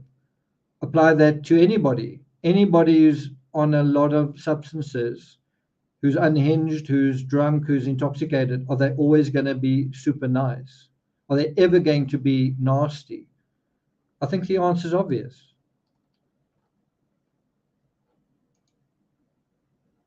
Zircon says Elvis sounds spoiled. Bridget says, did the monster come out? Okay, so let's go to what Ringo says, and this is quoting from Far Out magazine. Quote, a major issue for Ringo was the people who surrounded themselves with the singer. The drummer explained he was just surrounded by these sycophants. There you have it. So in a very short space of time, Ringo is really disturbed by the people that are around Elvis. He isn't like them. He finds them, he finds the whole thing not shady, but kind of pathetic, right? Again, I want to translate this to Johnny Depp. The people that are around Johnny Depp, the bodyguards, the drivers, whatever, aren't they also all on his payroll? Aren't they all ultimately kind of sycophants as well? It's a question. I don't know. Maybe they are, maybe they aren't. But just think about it. But Ringo comes into the situation and he plays pool with them and he realizes, I don't really, this isn't really very authentic. This is kind of weak.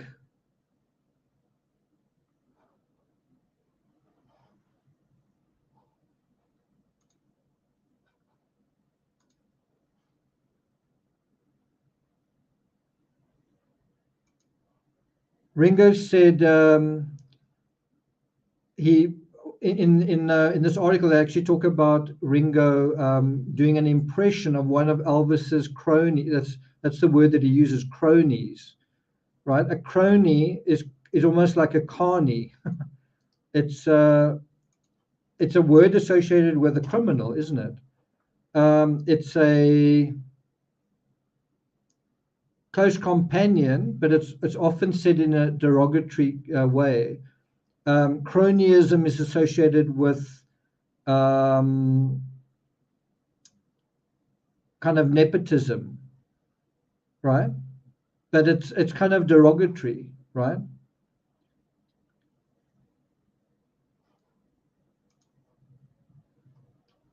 And although the article doesn't really mention it, it says it followed the star everywhere and they'd bend their personalities to suit their leader. That's quoting from the article.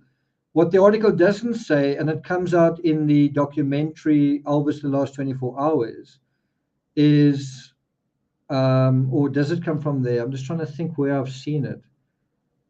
Anyway, I think it actually comes from somewhere else. I can't really remember where I've seen it, but Elvis would say, I'm going to the toilet.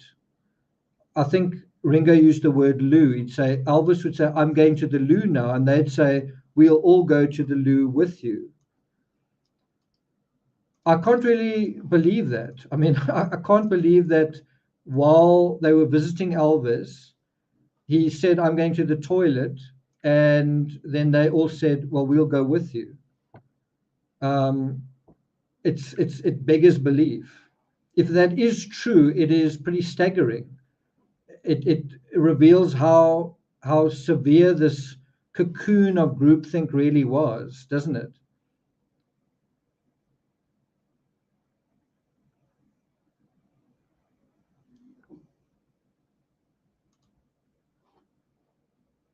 And you can imagine guys like the Beatles seeing this and kind of thinking, this is crazy. It's like if John goes to the loo, should Paul go with him? If Paul goes to the loo, should Ringo go with him? If George goes to the loo, should all of the Beatles go to the loo together? Should all the Beatles go to the toilet together to show support and solidarity? You can see how they would look at that and think, this is well, you know what I mean? Like what's wrong here? The king isn't a king. The king doesn't feel like a king. The king doesn't act like a king. What is really going on here? Why does the king need such civility? why must the king have such sycophancy around him? You know, is there something wrong with him? Bridget says, that astounds me. It sounds like teenage girls, so unhealthy, really off. And so in a situation like this, how can he see reality? You know, like, Elvis, you eating too much bad food. Elvis, you are. So although I think they would maybe every now and then make a comment, you can imagine if John Lennon just says, why haven't you released a record for a time? And he's so offended that he goes to the American president and wants them banned. What would someone who's like living right there with him say? Would they want to say, Elvis, I don't think you should eat that uh, bacon and banana sandwich kind of thing? Is it bacon and banana, or is it peanut butter and banana? I don't know, but all three of them. But you just get a sense that Elvis is kind of a mama's boy in a way that other men don't really respect when they see it. Nisi says, I don't think the British humor was understood by Elvis either.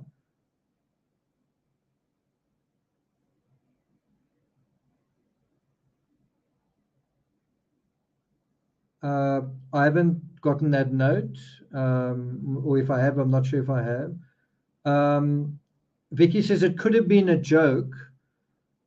Well, I don't know if it was, if you've got this article here about Ringo getting angry, and he's not the only one who said that they were sycophants. So he went on to say, this quoting from the article, it was just so strange. And I was just so angry because he wasn't making any music. He wasn't doing what he should have been doing. So that's actually why he was angry. So the impression I get is that Ringo as a musician, is Ringo as a musician is seeing Elvis, and he's angry because Elvis is sort of backslidden. Elvis has gone into reverse. Elvis is diminished. Elvis has lost his own star power. And he feels like this has happened because of the idiots around him, or the people that he regards as sycophants or whatever. Right? Ringo in the situation sees these friends of Elvis, these Americans, and he blames them for Elvis not becoming what he was supposed to become.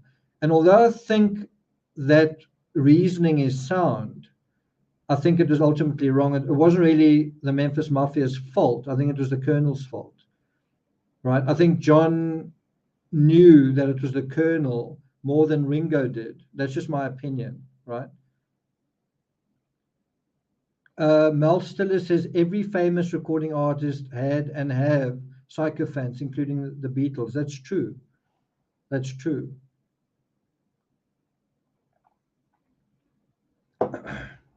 I think Alex Jones has had sycophants. I think this channel has also had sycophants that have come and gone. That as soon as you cross a certain line or you talk about a certain thing, like let's say marijuana, okay, that's unacceptable. I loved you, but you're actually horrible. Bye-bye. Cheryl Cotter says his loyalty and generosity was beyond impressive. Seeing the film about a week ago made me fascinated to learn as much about his life as I could. Now, that's totally true. He was very loyal. He was very generous. You've got to wonder, was it all generosity, or was it buying somebody? Was there a coercive aspect to it? Because when you look at that and you look at what he did for Ginger's mother, it certainly feels like it wasn't just completely innocent. Alex Jones, don't worry about it, Bridget. We're talking about that on Monday. Yeah, I mean, I want people on this channel to be able to think for themselves, to think critically, to disagree in a nice way, and hopefully, if you're better informed than I am, well, then inform me, and then I'm better informed. I also don't want to be a sycophant towards you guys. I don't want to be telling you what you want to hear. I don't want the way that they were doing with Elvis. Do you know what I'm saying? I want it to be an authentic relationship, right? Okay, let's forget that I said Alex Jones. I thought some of you would know. Okay, so let's move on. So you've got to wonder just what kind of picture of the real Elvis are we getting if it's from one sycophant to another. What I'm talking about here is the Beatles kind of, do you agree with this, that the Beatles kind of upset the picture that we have of Elvis? They give us a different narrative, right? And so I think you've got to ask the question, what kind of picture are we getting if we're getting it from the Memphis Mafia? If we're getting it via the books they've written, are we getting the real picture of Elvis, or what are we getting? Or are we getting the groupthink version? Yeah, so Mel says, tell me what I need to hear.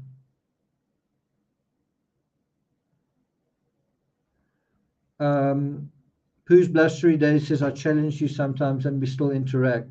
Yeah, I mean, so the test of a mature intelligence is being able to disagree and still remain friends. To keep a contradictory thought in your mind, not to exclude it. And I've got to tell you, the best friend I ever had was someone who disagreed with almost everything that I thought and believed, and I feel the same way about him. We had certain things in common. We shared certain big experiences and journeys, but in a lot of areas we disagreed in a very fundamental way, and we found a way that made our conversations really interesting. And I think he sometimes used my arguments as a way to prepare for certain business meetings he would have with other people who would feel the same way. So, in other words, he got out of his bubble by having conversations with me that he wouldn't otherwise have. Does that make sense?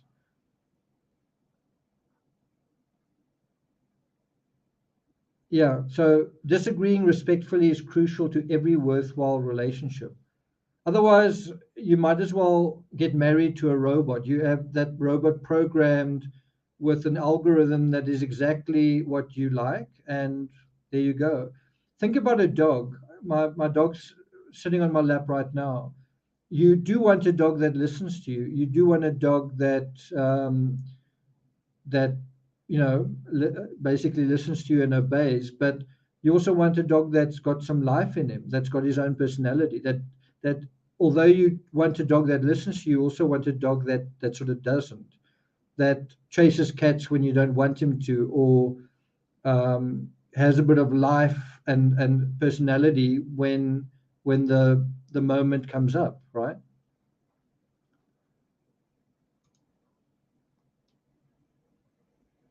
So Ringo goes on to say, I mean, the saddest part is now that years and years later, we found out he tried to have us banished because he was very big with the CIA.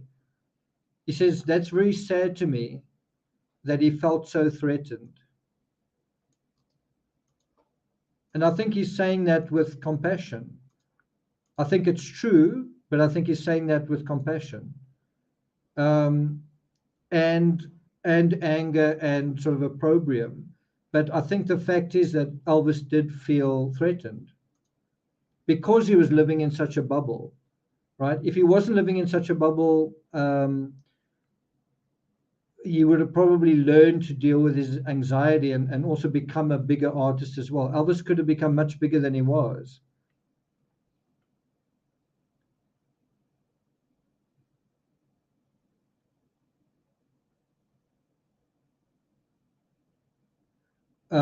Julie says, am I the only one who thinks Elvis was actually democratically minded. I've been friendly arguing about this with someone for years. Tommy says Ringo was the youngest of them all.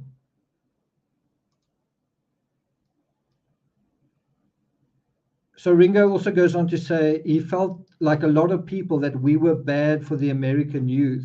So in the same way that Elvis was sanctioned to such an extent that Elvis had to go and do military service, he's doing the same thing to the Beatles.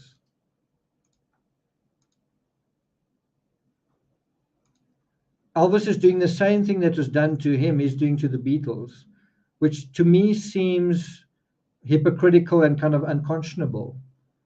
Shouldn't you give your competition a fair shot? Or shouldn't you?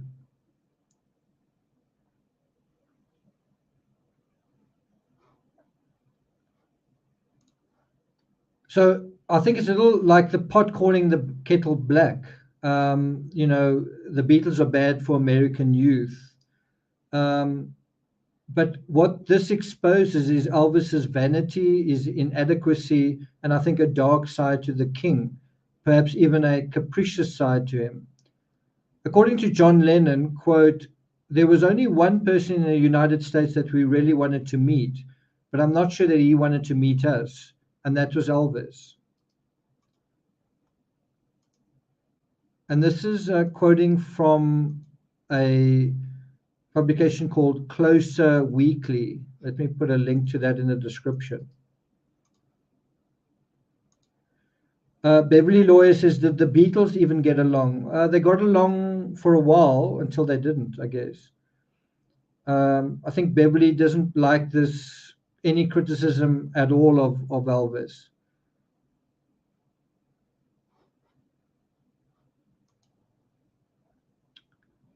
So John Lennon says, it was difficult to describe how we felt about him. We just idolized the guy so much. We tried to meet him during our first tour of the States in 1964, right? And this is quoting from, again, this article by Ed Gross, which I think in turn quotes from a book. The book is by Ivor Davis, The Beatles and Me on Tour. That's obviously from this article.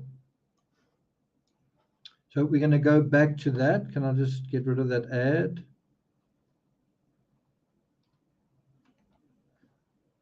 Okay. So he said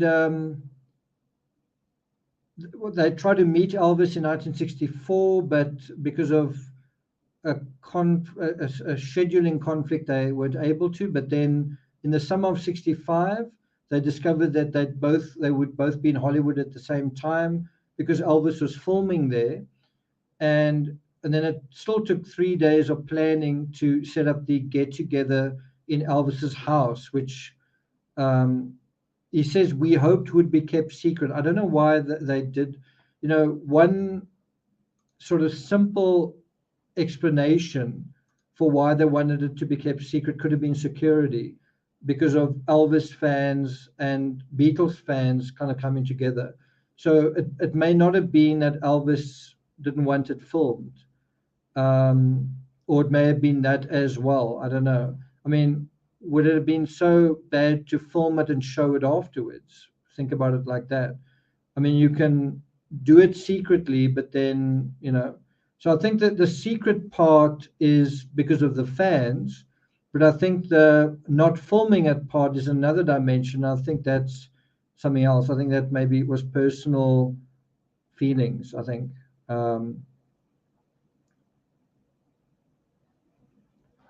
So Julie says, I wish he had someone who could have challenged how he was living. And we're going to get to someone who sort of did. We are going to get to someone who sort of did do that. Someone who did love him and look out for him and want to protect him. And that's a man that we're going to be talking about.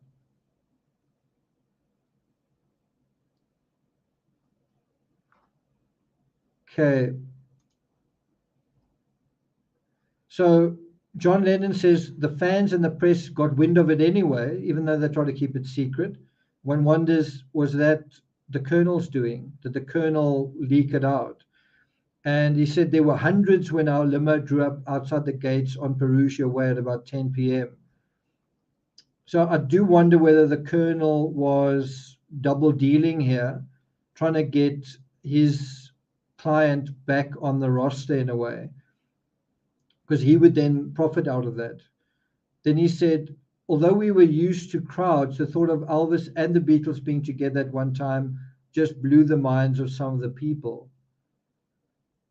And I think it's really well written here that Elvis's mind was, quote, decidedly not blown. And that's according to Priscilla. She says, when John, Paul, Ringo, and George walked in, Elvis was relaxing on the couch, talking, looking at TV without the sound. He barely bothered to get up. That's what his own wife said about the meeting, that Elvis barely bothered to stand up. I think barely bothered to get up means he did get up, but it wasn't very much more than that. It was just stand up, hi, maybe sit down again. Not maybe the greeting that they sort of deserved, right?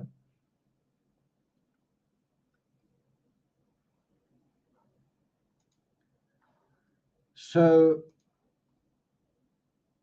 she says that he was curious about the Beatles and he respected them, but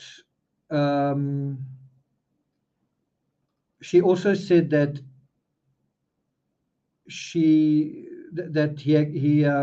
he worried about losing popularity. So Priscilla is quite specific on this, that she knew that Elvis was worried about losing popularity, and of course he was losing popularity. He wasn't making songs. I mean, he's making all these movies. Obviously, he is losing that kind of popularity. Also, he's not being allowed to make the movies he wants to make, and that's because of the Colonel.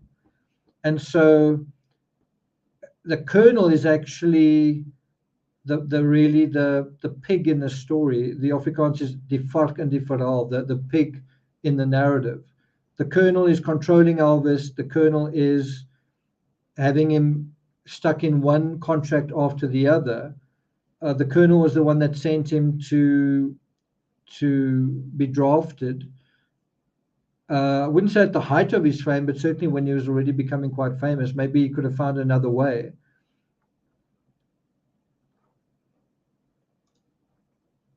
In 1965, no one was more popular than the Beatles, and the fact that Elvis greeted them with studied casualness, this is quoting from the article, Elvis greeted the Beatles with the most popular band in the world with casualness, didn't mean he didn't care.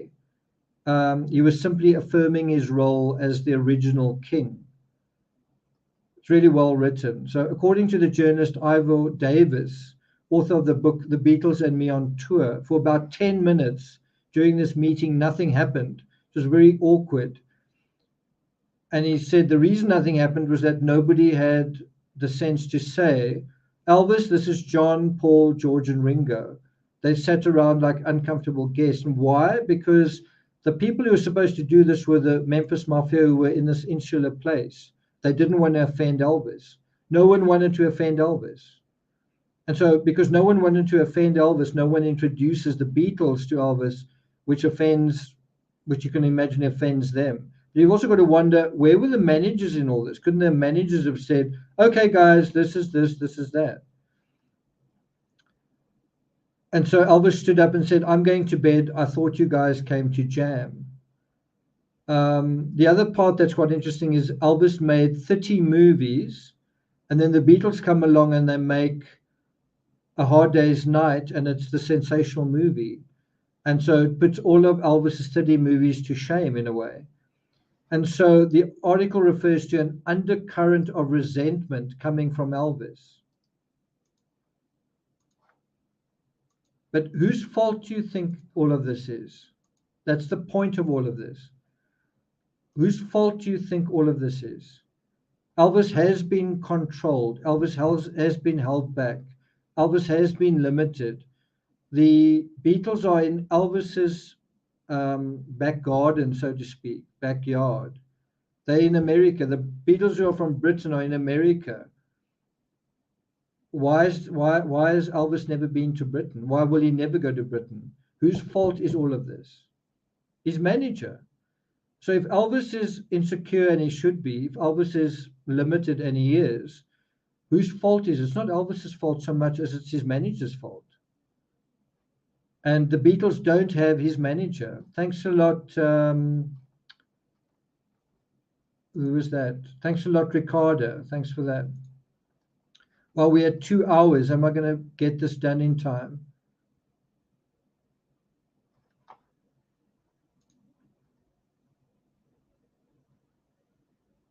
So someone else says it was not a smash hit meeting. It was uncomfortable. Elvis always felt fairly alone. Are you lonesome tonight? That's his song, isn't it? And so I just want to see where this comes from. Is it from this particular article? I just want to quote this from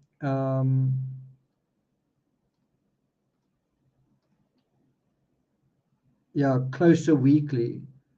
So that's also from this particular article. Where is it? Anyway, let me just put that up. Why is this here? And I think this is quoting from that book on Elvis by Ivor. What's his surname? Ivor Davis. It's called The Beatles and Me on Tour. So he goes on to say, quote, he had the Memphis Mafia as his family, which was okay, but they were a bunch of friendly psychophants who did everything Elvis told them to do, whereas the Beatles had each other like a family. So the dynamic there was Elvis feeling lonely because he just had himself and Colonel Parker, and the Beatles again had each other, which is the bottom line. So what they're really saying here is that thanks a lot, Faticus. Well, it's 10 to 6 in the morning here. I really do need to get my sleep pattern sorted out. Faticus says, great topic tonight. Thanks a lot, Faticus. So the bottom line that I'm trying to highlight here is, can you see there's an authentic relationship between these 4 guys? They probably make fun of one another. They keep it real, right? They are moving around the world. They are having a proper journey, right? And Elvis's relationship with his friends isn't authentic. It's based on psychophancy and sort of cronyism. I'll buy you something and don't criticize me. And look at how Elvis's journey ends, and look at how the Beatles' journey ends, right? And look at what is overshadowing the whole thing. Well, sort of dishonesty and a crook in the kernel. And look with the Beatles, when you don't have that, look at where that goes. Look where groupthink in a contrived, artificial way gets you. Look at Elvis, and look at where groupthink in a free way, in a proper, authentic, realistic way, look at where that gets you. And look at what groupthink should be. It should be free, and it should be diverse, and it should be open to criticism, and it should move across different landscapes. It should be tested in the fires of the real world, right? It shouldn't be insular. It shouldn't be isolated, right? Does that make sense? Are you guys following me? You see how I'm trying to relate it to other things?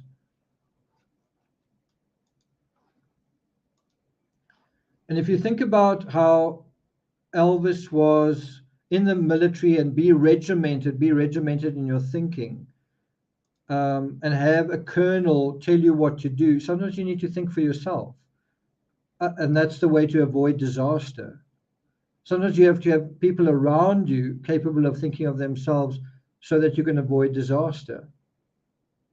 Okay, makes sense. Let's continue.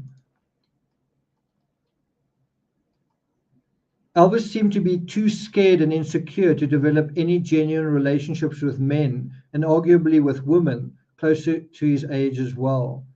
Ivor also says, quote, "The Beatles were very easy to talk to. Elvis was not. Elvis, when he met with the media, was very uncomfortable."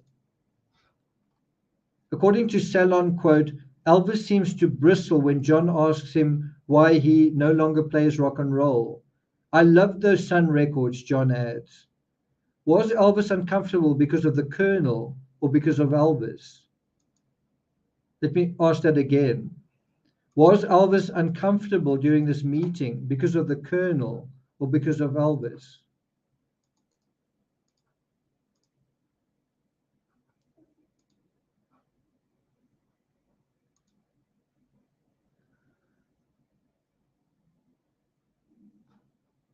Mel says in the army, Elvis had to follow orders. He couldn't escape someone else's control.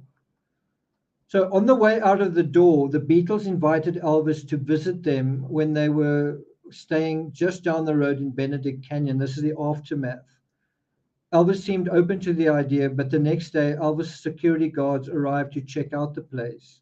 Elvis ultimately never made a return visit. And Elvis and the Beatles were they never met one another again. So if the meeting wasn't a smash hit, the Beatles were nevertheless friendly enough and nice enough to say, "Elvis, why don't you come meet us at our place?" And Elvis doesn't do that. In 1965, John had a point. 12 years later, when Elvis was 40 plus and his records were no longer selling or making any money, the only way Elvis could make money was performing on stage. Had Elvis kept up the discipline of making records and perhaps pushing to travel, there would have been less financial and other pressures weighing on him in the 70s, and especially the mid to late 70s. And that brings us to the fourth male in this analysis. We're now going to deal with the hairdresser.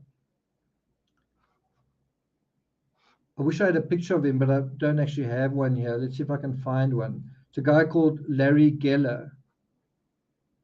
And he's a very articulate guy, and he was a member of the Memphis Mafia. And if you think the whole Memphis Mafia were horrible people or whatever, I think Larry Geller was a really nice guy. And it really comes across in this documentary, Elvis, The Last 24 Hours, which you can watch on YouTube. So there he is. There's Elvis, and I must say they kind of look similar, don't they? Similar kind of hairstyles. Can you guys see that? So what do you guys think is the answer to the question? Was Elvis uncomfortable because of the Colonel, because of Elvis? I agree with that. Probably both. I think he was to blame, and the Colonel was also to blame. Yeah, they sort of intertwined. Yeah, some good answers from you guys. Stephanie says the Colonel and expectations. Terry Dean says the Colonel didn't help his insecurities. Yeah, so good answers. Well done, guys. Okay, so now we're going to deal with Larry Geller. The documentary Elvis's Last 24 Hours describes Elvis having a massive appetite for excess, for food, for drugs, for rock and roll, and for sex. I believe that insatiable appetite came from poverty. I think it came from a long time ago. Because you were hungry once upon a time, because you were unhappy once upon a time. I believe that insatiable appetite came from poverty, and after having too little for so long, enough was never enough. But if the handsome sex god had an appetite for excess, the crooked, fat, interloping colonel did too. He also had an appetite for excess.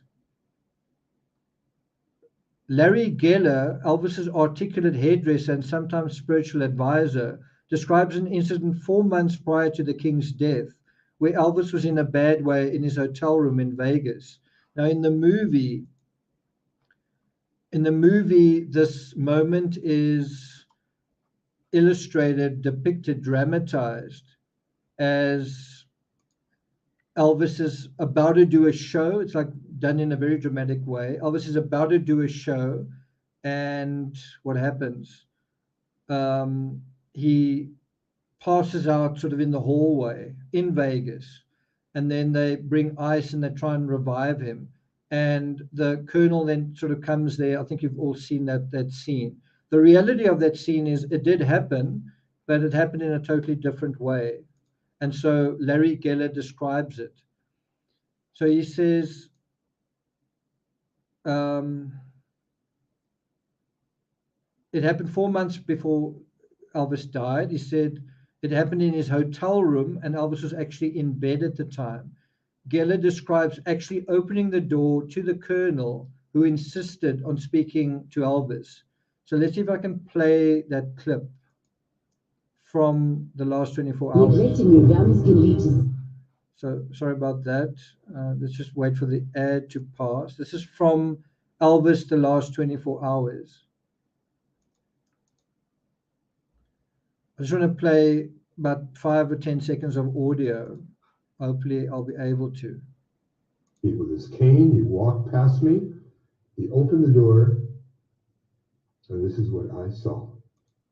So that's Larry Geller speaking in this documentary. As I say, you can watch it on YouTube. It's just under an hour long. It's about 53 minutes long. It's full of amazing insights, firsthand accounts of Elvis from the Memphis Mafia. And I've got to say, my favorite person is this hairdresser. A very sensitive, kind, compassionate, thoughtful, philosophical guy. And you feel really grateful that Elvis had this guy at his side. You feel that this was the kind of person Elvis needed, but also someone perhaps stronger that would stand up to the colonel. Although he's quite a soft-hearted guy, he also needed to be angry, get angry and confrontational. It's called Elvis, the Last 24 Hours, and it's on YouTube. So I really recommend you watch it. So I'm going to play another couple of seconds, but I'll give you the transcript before. He says, so the colonel is standing at the door of the hotel room with his cane. Then he walked past me. He says he opened the door. This is the door to Elvis's bedroom. And then he says, this is what I saw. He's just saying, look, no matter what you think, this is what I saw. Dr. Nick was holding Elvis's head. Elvis is in the bed, semi-conscious, almost comatose, and he's moaning. And then he says he shakes his head. Elvis was in such bad shape. And Dr. Nick was dunking Elvis's head into a bucket of water to revive him.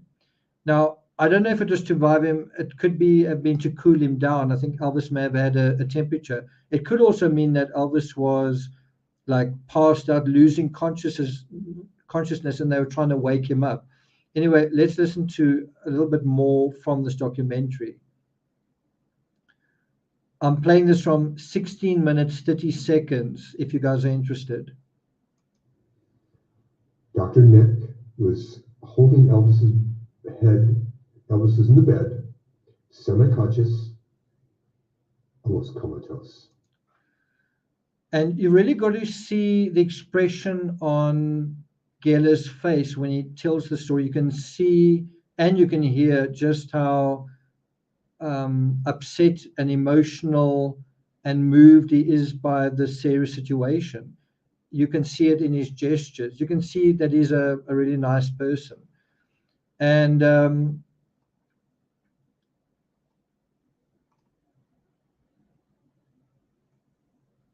then he says the door closed. The colonel went into the room where Elvis is receiving this sort of medical treatment. And he says the door closed, and he says, I thought immediately, okay, this is good. This is good. Now the old man, now the Colonel Parker is going to see what's going on here. Now it's finally coming to his attention, and something is going to be done about it. He said he's going to see how bad it is. He's going to see the bad shape Elvis is in, and he's going to do something about it. So you can see how the hairdresser is thinking, obviously the person to take charge of the situation is the Colonel. Obviously the person who's in the best place to exert authority, who has a duty to do something, is the Colonel, right? Elvis will listen to the Colonel, and the Colonel knows what's best for Elvis and knows what's best for the situation, or he should. And he goes on to say, I mean, he can't allow this to go on. The Colonel can't allow this to go on. He says it's inhuman. And then 90 seconds after the Colonel goes into the room, remember, Elvis is in a really bad way. After just a minute and a half, the Colonel comes out. He says the door opens, the Colonel walks right up to me. He says, I stand up, we stand toe to toe, and he stares coldly into my eyes. These are his words. Geller says the Colonel's eyes are cold, unemotional, and he says, the Colonel says the following.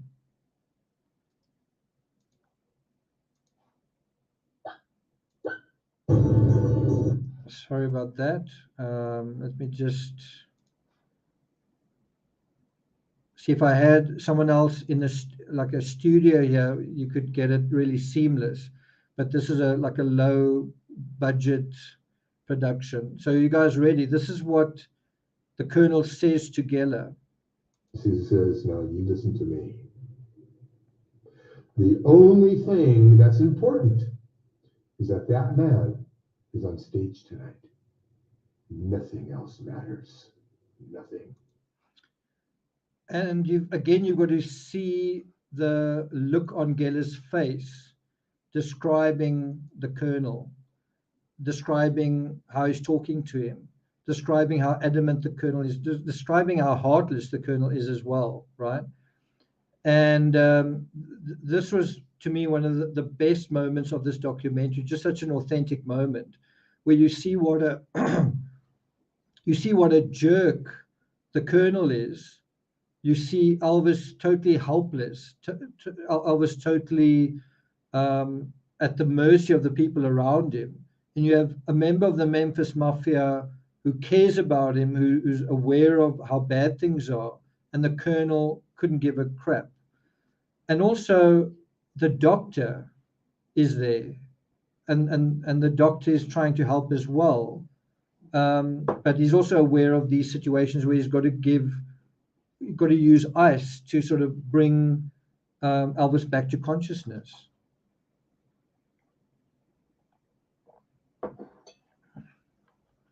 Yeah, I think that says it all. Wow. And he is very threatening. The Colonel is a bully. The Colonel is he is a very threatening presence. He's a psychopath.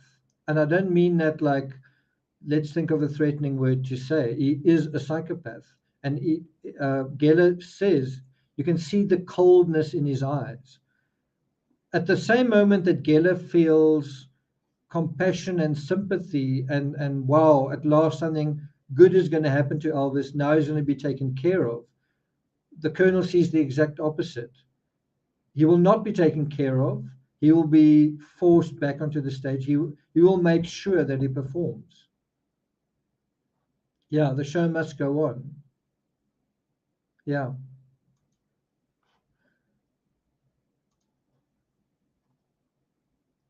So what do you think was going through the Colonel's mind when he said that? Do you think Elvis was going through his mind? Do you think Elvis's health was going through his mind? Or how about his gambling tab? Who was going to pay it? Well, Elvis, of course.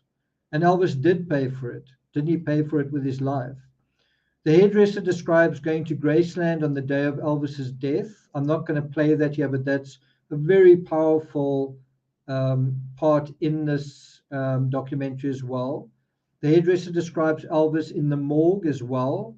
He describes looking at his face, that beautiful, magnificent face. And your heart really goes out to him. You really get a sense of the incredible journey that this hairdresser had with Elvis. He also describes seeing crisscross autopsy scars on Elvis's body, and he rubbishes the rumor that Elvis is actually alive. Let's see if I can play a very short clip of that here. Was led by these police officers into a brick building that was very cold, very dark.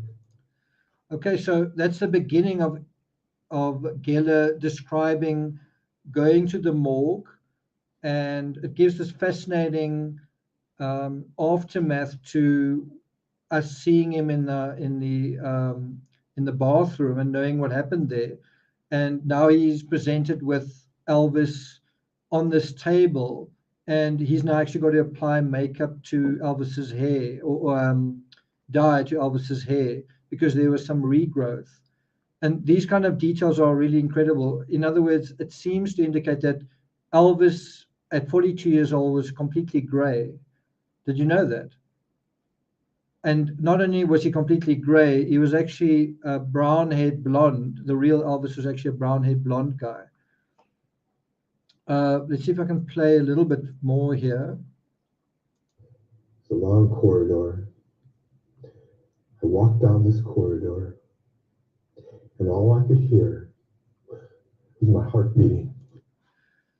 See, so that is the opposite of a psychopath. That is someone who is really touched and connected, someone who really loves Elvis. And that's who Elvis needed, but he needed that, I guess, in a manager.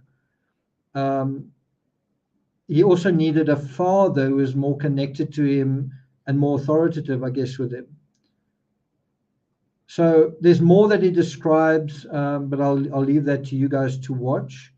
I'll put a link to this particular moment that I'm referring to so that you guys can check it out. It's at 39 minutes and 30 seconds into the documentary. It's a really powerful moment. A very caring human being. That's what Elvis needed. You know, everyone seemed to care about Elvis, but yet he felt kind of alone.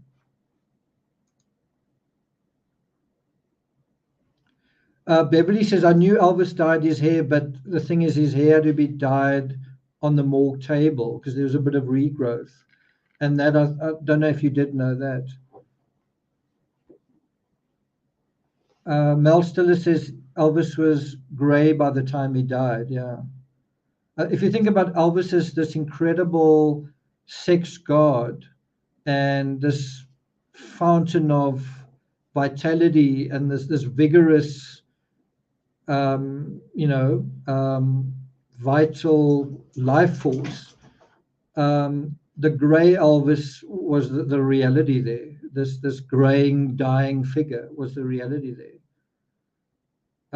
Actually says that must have been very hard. You can tell by how he talks about this, just how traumatic this was to be doing this for your friend, who the whole world loved, who dies so tragically. And it's left to you to sort of repair, minor repairs, of course,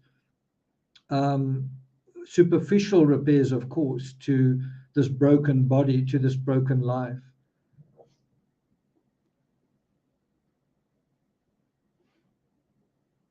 Beverly, they just dyed the regrowth parts just between his, anyway, they didn't dye all of his hair, they just dyed certain parts of his hair for the funeral.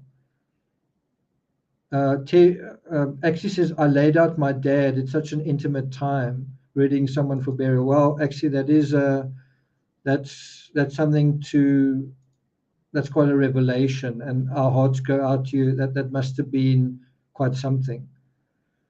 Terry Dean says, my mom did my grandma's hair and makeup for her funeral. Yeah, it's then you know what we're talking about. Tommy says Michael Jackson was bald when he died. So this is really the real Elvis. So, you think about the Elvis in the where's that image that I had? You think about the Elvis in that room, strumming the guitar, with the pinkish trousers, and then this is the Elvis sometime later. And a lot of the things that John Lennon was saying, if Elvis had listened to that, why aren't you producing this? And instead of making excuses and getting angry, he could have blamed the Colonel. He could have confronted the Colonel. He could have gotten out of that cage that he was in, rather than being kind of defensive and going back into a fortress and trying to attack the people that are criticizing him. Does that make sense? Sometimes criticism is healthy. Sometimes someone who doesn't agree with you is coming from a place of health and healthy narcissism. Do you see that? Okay, so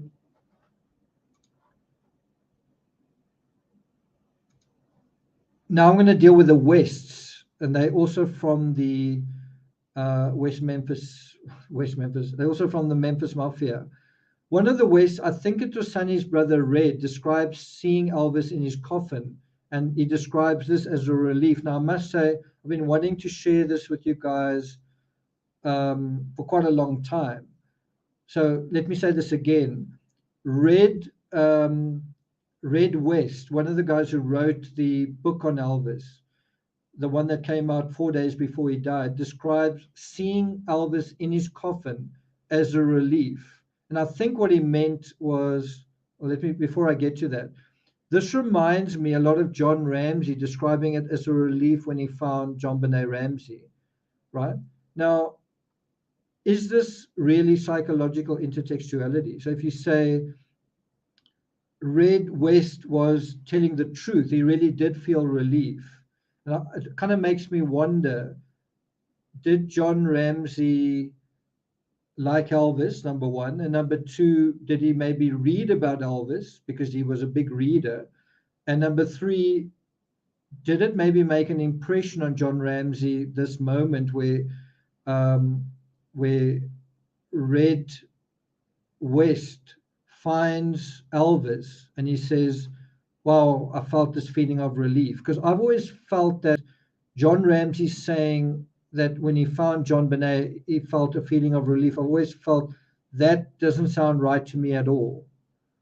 That doesn't sound authentic to me at all. That's just my perception. And it just occurred to me, could this have been where John Ramsey found that idea, right? And if I take it a little bit further, I think Red West is telling the truth. I think when he saw Elvis, maybe felt a sense of relief that Elvis's suffering is over.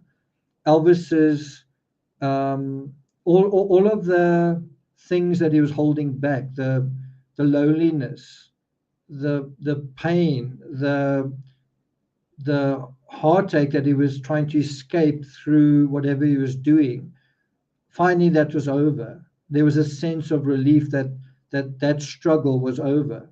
And so in that sense, I think Red West is saying something that resonates, that's true. But I don't know if John Ramsey saw it that way, if he read it that way. I think John thought, when you see someone in that situation, you will feel relief. Does that make sense? Just something I wanted to share with you, something that struck me. And I thought it was quite interesting. Jody says I've got to run. What do you guys think of that? Do you think it's quite an interesting thing, or what? Just something that definitely pinged on my true crime radar, rightly or wrongly, who knows. So Elvis is described by the West as always upbeat, and it was nice to be around him because of that. But in the last months of his life, he had mood swings that those close to him described as scary. Sonny said after the satellite show that Sonny West, that's Red West's brother, Sonny was also involved in the biography, the tell-all, the book that came out. He said after the satellite show in 1973, Elvis slid slowly, interminably downwards. Sonny said the problems really started, though, in 1975, 2 years later, when Elvis started experimenting with the down stuff. And just the way that he colloquially refers to it, the down stuff, you kind of get the sense that he's quite familiar with it as well. And so Sonny says, that's when we started getting concerned, all of us, not just me, that everyone was concerned. Sonny describes the down stuff as pain medication, such as Demerol. He describes the experience as floating. Demerol is a synthetic opioid medication. It's typically used for pregnant women. Okay, come on. During labor and delivery. But look at where America is 50 years after Elvis, and it's been called an opioid epidemic. Demerol is known to have a high dependence liability. It's no longer used in America because of drug interactions, but it is still widely used in the UK, which I think is interesting. There's another high-profile case, the Madeleine McCann case, where Calpol, I think it was called Calpol Night, was discontinued shortly after Madeleine McCann disappeared. Was there was that a coincidence, or was there a link? Was there a link between the one and the other? So the primary adverse effect of Demerol, what do you think it is? What's the primary adverse effect of Demerol, this opioid that Elvis was using as a downer? Answer, constipation. What was Elvis suffering from the most and the worst at the time of his death? Why did he die essentially on the toilet? Well, he was constipated. Why was he constipated? Because he was using Demerol. Why was he using Demerol? Because he needed to come down. Why did he need to come down? Because he was using uppers. Why was he using uppers? Because he couldn't feel upbeat in the way that he needed to naturally. Also, Demerol, and then you could also say, why couldn't he be upbeat naturally? And the answer could be because he was being driven too hard. Who was driving him too hard? What do you think the answer is?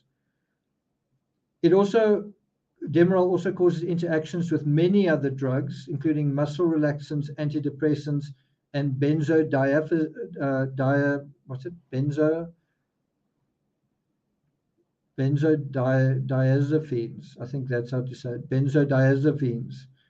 Drugs often used to treat anxiety. Do you think Elvis was being treated with benzodiazepines? Do you think Elvis did have anxiety? Well, he had anxiety meeting the Beatles. So was there a contraindication or adverse effects between Demerol and a benzodiazepine? I think there probably was. Was he on antidepressants? I'm not quite sure about that. But he was using so many pills, it's hard to imagine he wasn't. Sonny also describes another drug 5 times more powerful. I couldn't really catch the name, but 5 times more powerful than morphine, commonly used to treat terminally ill cancer patients. That's also in the Elvis 24-hour documentary. He says, Elvis didn't think there was anything unsafe about prescription drug, Let me try and read that again. Wow, it's been a long session. Elvis says, Elvis didn't think there was anything unsafe about prescription drugs in Elvis's mind. But I think that was just Elvis rationalizing his own addiction. Don't you guys think that? The same way smokers say drinking is worse, and drinkers do say smoking is worse. And so Sonny said the following. Let's see if I can bring this up. Folks, now, the doctor's writing them for him. He's abusing them, but they're... So he's kind of saying, the doctor's writing this out. Elvis is abusing them, but they're prescription medications. In his mind. In his mind, it's prescription medication, it's harmless. Again, I don't think that's fair. I think that is just a rationalization. I am addicted, but it's harmless. It's doctor's prescriptions. And I think one's also got to ask Sonny, how about in your mind? You know, in his mind, it may be prescription. What about in your mind? Couldn't you see from the outside about, you know, like what is going on? If you think about the job of a bodyguard, isn't it to guard someone's body? Well, what about from drugs?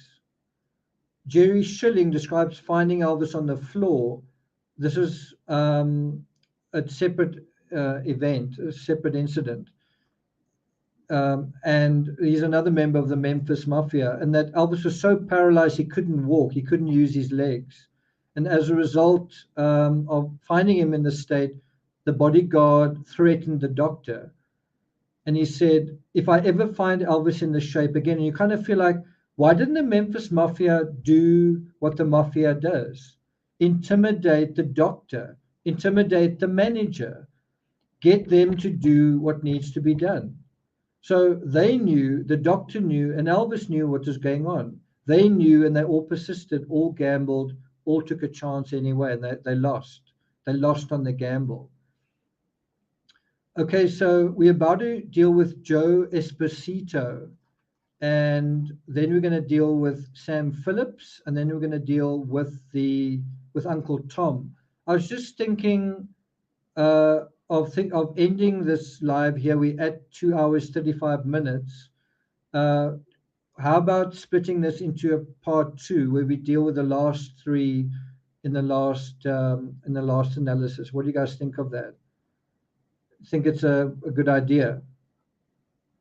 What do you guys think?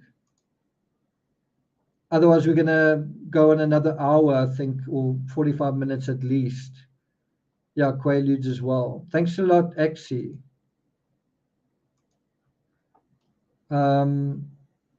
Stephanie says, I'm good with that. I think it is it past midnight in Connecticut, or is it almost half an hour to midnight?